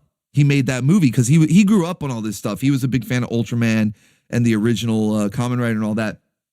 So that's why he's doing all these movies, and he uses Shin as the title because it has like a double meaning in Japan. It can mean both new or like super evil, almost like a demon. So you could look at it as like Demon Godzilla or new Godzilla. And so, or like Devil Godzilla. So, yeah, that's why he uses that as like the prefix. So it's like new Ultraman or new Kamen Rider, or is it Devil Kamen Rider? You know, because if you've seen those, if you've seen the Shin movies, aside from Godzilla, the Kamen Rider and Ultraman ones, they're fucked up, man. They're fucked up. Yeah, or like Death. Yeah, so it's like, yeah, it's kind of like got this weird like double meaning, but it's cool though. It's fucking cool. So yeah, there's other promotional videos out there that are pretty fucking wild. But thank you, Duo Maxwell, for that one. That one was cool too. And I've seen some of the other ones. I have not seen that one, so that was awesome. Let's see. T-Bone is up next. T-Bone says, same clip unless there was a glitch, but a different timestamp. Pink Ranger deep in the waifus, or I'm sorry, the Wrangle zone rather. Wanted to make sure we see this part too. Okay.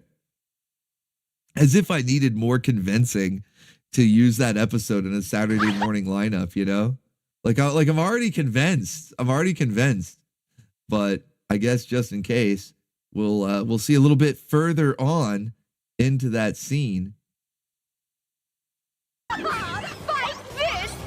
Oh, wrangled and tangled. You'll never win, you disgusting plant. My friends know that you have me and they'll come for me.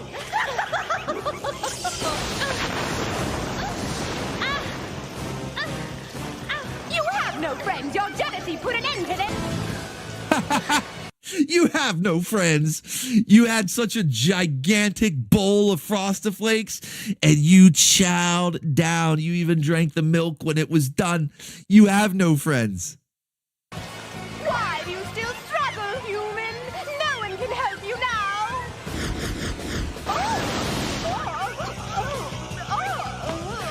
Kimberly! Hang on! Fucking hell. It's like the camera angles and everything is just insane. Oh, buddy. Awesome. Like I said, it's not like I needed any more convincing to use that episode. It looks amazing. So, but thank you, T-Bone. It's still a funny clip. Thank you. I'm glad we got to see a couple different parts of that. We're definitely going with that episode though. Coming up, maybe not this Saturday, but next Saturday at the latest. If it doesn't make it in this Saturday, it'll make it in next Saturday. All right, next up is Duo Maxwell. He says, and finally, Goldar versus the Power Rangers Zord equivalent of Godzilla, Dragon Caesar, which was the Dragon Zord's name in Japanese, which to me sounds even more badass. Like Dragon Zord, it's a pretty cool name. That is Dragon Zord does sound cool, but Dragon Caesar, that's fucking even more badass. And of course, he adds on a happy birthday to Gojira93. This channel surfing is yours.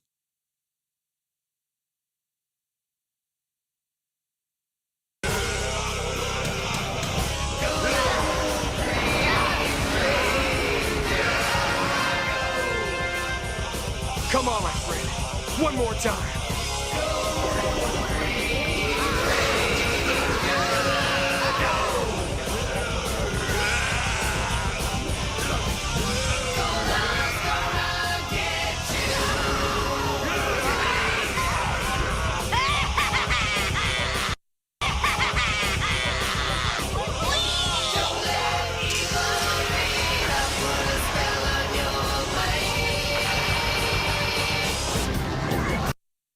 Oh man, this fucking editing is all over the place. I was rocking out.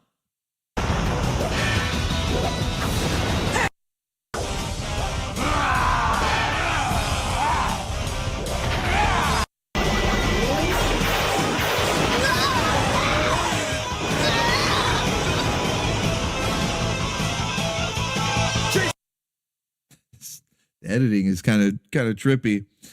But yeah, you gotta love the Ron Wasserman music in the background. The lyrics crack me up too. You know, the Go Green Ranger, like that's a good hook. But if you listen to the verses though, it's hilarious. He's like, "Don't let Goldar get you." It's so funny, man. I love it. All right, thank you, Duo Maxwell. Let's see. We got a couple more here from T-Bone, and then it looks like we'll be wrapping up for the night. Not bad, not bad. I was actually kind of hoping that it wouldn't be too terribly late so that we do indeed have time to watch Gorgo tonight. So I'm kind of hyped. I'm kind of hyped right now. So let's check it out here. A couple more here from T-Bone. This one says, AI songs in your Discord, a tokusatsu hero waifu in 3 parts that tell a story. I don't know if I can listen to 3 songs, but we'll check it out though. Let me go to my DMs here. T-Bone Tony. Tokusatsu hero waifu. And then let's make sure the Discord volume is working.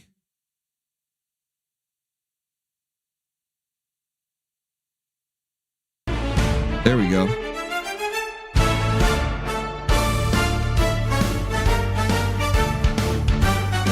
Got kind of a pirate vibe. In a city of anime, 2 sisters who watch over the people of anime. 2 sisters fight for justice.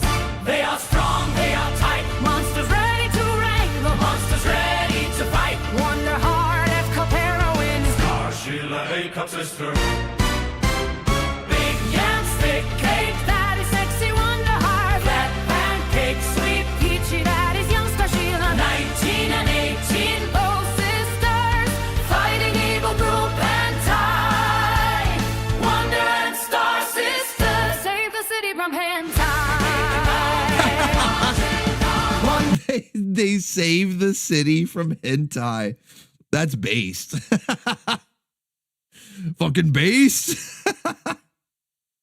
Holy shit. T-Bone always, like, he's got the nickname T-Bone the Bard for a reason, okay? He's always earning that nickname, all right? He's got that name for a reason. But thank you, T-Bone. All right, and then last but certainly not least, one more here from T-Bone the Bard. He says, Hatsune Miku gets into the Godzilla action. What? Isn't she like that little, she's like the little green-haired waifu, right? How's she getting in on Godzilla action? Hold on now.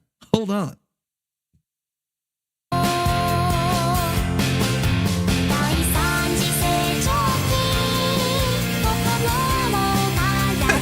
It's so Jake.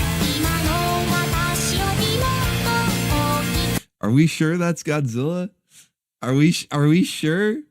That looks a little bit more like maybe one of those Ultraman monsters. Didn't we see Ultraman fighting this on the PlayStation 2?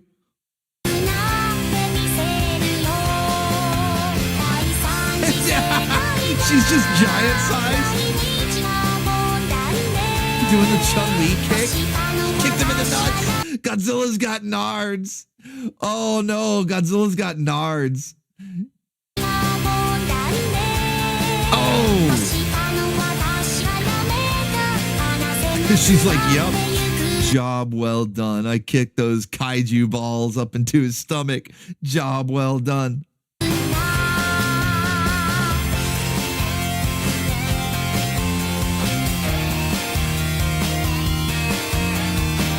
I destroyed his Godzilla gonads. Holy fuck, dude. Crazy shit. Thank you, T-Bone. Absolute madness. Godzilla really has been in like everything, you know. He had a cameo in Pee-wee. He's done a collab with Hatsune Miku there. He was in that commercial with Charles Barkley. Snickers. He's been everywhere, man. He's been everywhere. So yeah, no more little Zillas. No more little Zillas. Godzilla's got nards. The Godzilla gonads. Yeah. They got destroyed. Waifu destroyed him. All right, let me do one more refresh here on both Stream Elements and Coffee to make sure. But it looks like we have made it to the end. Indeed. We have made it to the end indeed. Let's check out a little bit more. Since T-Bone he earned it tonight. Let's check out a little bit more one of these songs here. The last one did get me where it said she saved the city from hentai. That was good. Let's check out a little bit of this one here.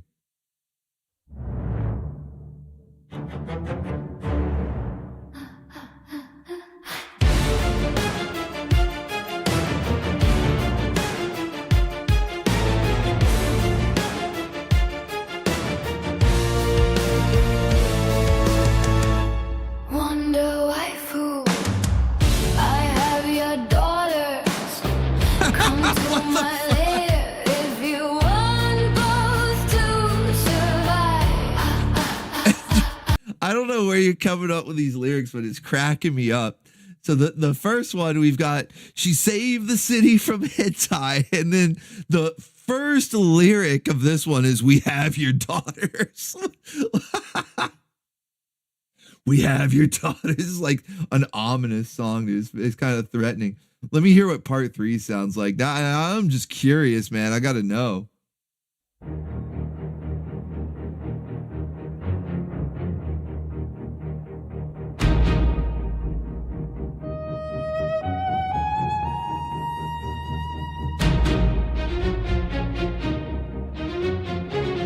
Wonder heart and stars she loved.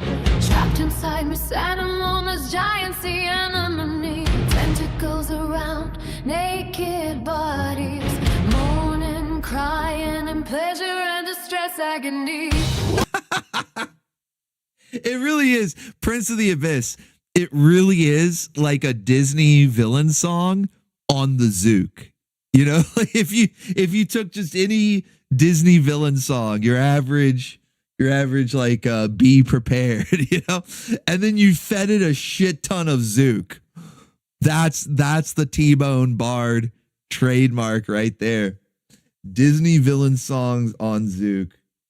That's how you should advertise, T-Bone. You know, you ever drop an album, you put that as like a blurb on the cover. Disney villain songs on Zook. Let's fucking go. Oh, man. But thank you, T-Bone. Thank you. I love the creativity. Thank you for the big support tonight. T-Bone doing an ultra combo over on coffee. Brazzle as well with the big dono on coffee. We got Duo Maxwell over there too. And then thank you everybody on Stream Elements. Big support over there. Crossfire, Michael Russum, Token Robot, Kakarot, Loki Ponyson, of course, our stream boss tonight, and many others. Thank you guys so much. Thank you to everybody for being here. No matter what, your time is valuable, and I appreciate you spending it right here with the Baconeers. One more special shout out to Gojira, the birthday Baconeer. Hopefully you're having a good one. One of the moldiest, oldest Baconeers in the whole station there. So really happy to have you here, man. I hope that you're having a good birthday. And I do see that you sent a DM here. You've got a movie trailer, one final send-off for the stream for the birthday Baconeer. Let's check it out. This was Gojira's first Godzilla movie he ever saw as a kid. That's cool, man. Mine was Monster Zero. First Godzilla movie I ever saw as a Bacon Bit was Monster Zero. You know, the one with the happy moment. So of course, Godzilla dancing. King Ghidorah was in there. I loved it, man. That's been my favorite ever since. So let's check out what the birthday Baconeer Gojira, aka Philip Fabian, let's see what his first Godzilla movie was. And I'm sure this one has a special place in your heart as well.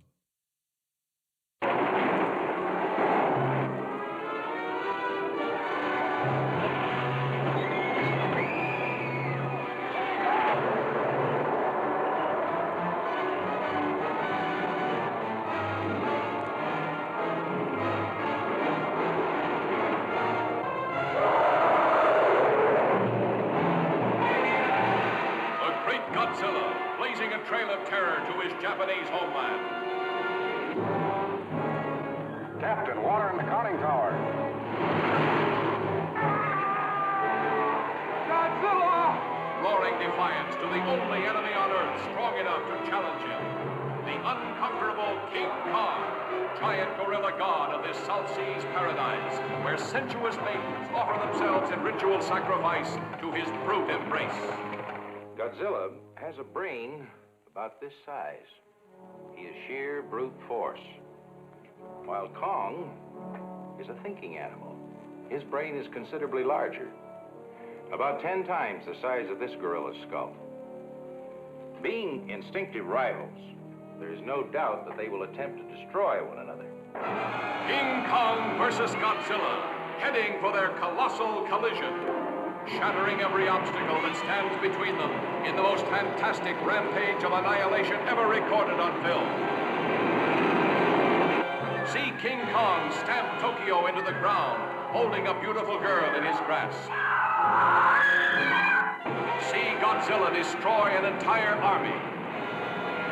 See King Kong trapped by the blazing barrier of 1 billion volts. But nothing, nobody can stop the great showdown when King Kong and Godzilla meet to fight for survival of the fittest.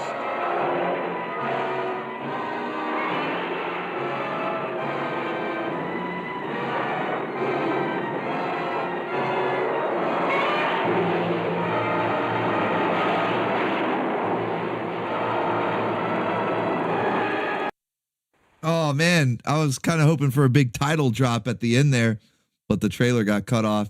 But this was awesome though. This was it's really cool that this was your first Godzilla movie.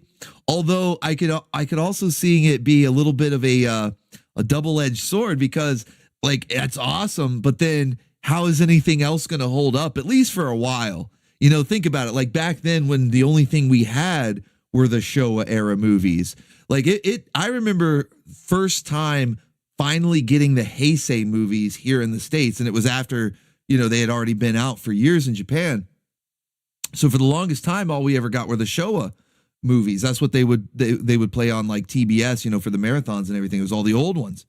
So can you imagine if you start with this, with King Kong versus Godzilla, and then you go, all you have is the Showa catalog. And while there are some great movies in there, this one's up there. This one's really up there. So yeah, that's almost a little like a double-edged sword there. Like awesome first movie, but then also kind of makes like the rest seem not as good by comparison. But I do want to ask one little moment of geeking out here. Okay, I want to geek out just one little bit. I want to ask you guys: did you guys remember? You guys remember that? Fuck! OBS just disconnected. Come back, OBS. Stop fucking with me. Hold on, guys. Sorry about that. There we go. Reconnection successful. OBS just disconnected on me, guys. The stream fucked up. No, we should be back. We should be back. We should be back. In fact, it should be like instantly fixed because there's no more. I turned off the latency. No latency. None of it. But okay, so you didn't hear anything of what I asked. Did it really cut me off when I said to you, oh my gosh. All right. Okay. So let me ask again. Hopefully OBS doesn't screw me over. All right. Do you guys remember, as young bacon bits, the rumors of there being 2 endings to this movie? That if you saw the American edit, which most of us got, it was King Kong who wins in the end because that was our monster. But there was a super secret Japanese version of the movie where Godzilla wins in the end because that's their monster. Do you guys remember that? This was like the stuff of legend for me as a young bacon bit. You know, we would be talking about this on the recess, on the field, you know, at recess. Guys hear about it? There's a different version because most of us were fans of Godzilla. We didn't want King Kong to win. You know, we wanted Godzilla to win. And so we would talk about the rumors going around the playground, you know. There's a Japanese version where Godzilla wins. Of course, it was all bullshit. It was all fake. Yeah, but like everybody believed it. Everybody believed it. I think that there was a second edit that was released. I don't know if it was like part of when they played it for TV or something, where all they did was add in Godzilla's roar at the end. So like right before the credits roll, you hear Godzilla's roar, and it was meant to indicate simply that he didn't die. Fuck off, OBS. Why are you doing this to me? I better just hurry up and end the stream before it crashes out on me. I better hurry up and just end the stream, man. OBS is fucking. Sir, OBS is fucking, sir. Have you tried turning OBS off and back on again, sir? Yeah, I push eject right now. Yeah, we better wrap. But you guys at least got the question that time, right? We got all that. I don't know what part you missed this time, but all I was saying was that there are no different endings at regardless of where the movie was released. If you imported a copy from Japan, it still has the same ending. The only difference that I heard of being actually real was that they inserted a Godzilla roar like right before the end credits, just so people don't think that he's dead, because obviously they were going to make more Godzilla movies in Japan. They didn't want people thinking that he was dead at the end of this one. But King Kong still seems to be the victor. I remember rewatching the movie because as a kid I was like pissed off because I wanted a clear and definitive Godzilla victory. But it's a little bit more like ambiguous, like where technically it seems like King Kong wins. It's kind of like nobody really wins. So, but it's still a good movie. It's still a lot of fun. But I just want to see if anybody else remembered the rumors of the two different endings and all that, man. That was a lot of fun back in the day, discussing that, debating who would be the true victor. Maybe it's lost media. Yeah, right. So, all right, guys. Oh shit, I'm hearing Discord notifications. I forgot to mute that back. There we go. Sounds like people are jumping in the VC, so they must be ready to watch Gorgo. They must be ready to watch some Gorgo, because that's what we're going to watch here. Seeing as how we didn't go too terribly long. I mean, hey, 3.5 hours, still a pretty long stream in general, but it flew by because we were having fun. And luckily, it's not too late at night, especially if you're further out on the West Coast. Definitely not late at night. So hop on over to the OBTV Discord, and we're going to fire up Gorgo, the first clip that we checked out in tonight's stream, and it has held that title of being moved up to the front of the watch party playlist. So we're actually going to fire that up here after the stream ends. We'll have like a few minutes in between in case you guys need to make a pit stop or anything. I probably do too. So you got a couple of minutes, and then we'll fire up the movie in the OBTV Discord. But thank you again. Thank you once again, because I don't know if the OBS interruptions interrupted my gratitude earlier, but I want to say thank you to everybody who sent in clips tonight.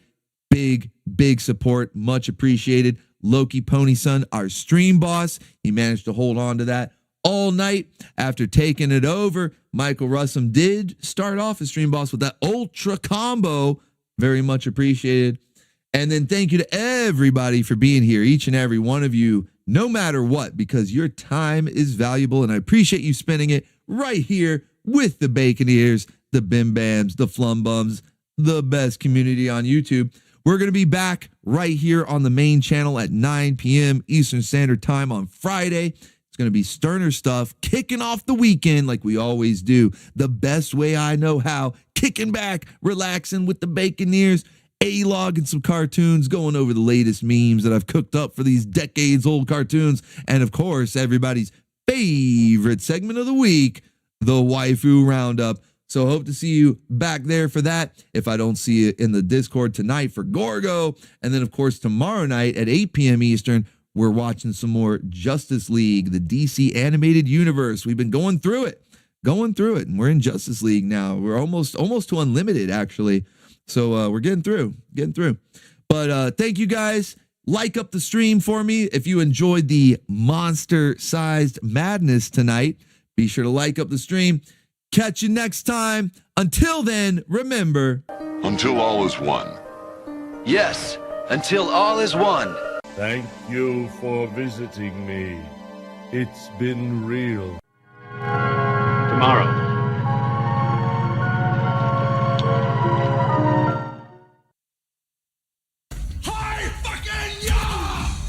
Goodbye, Nega Ninjas.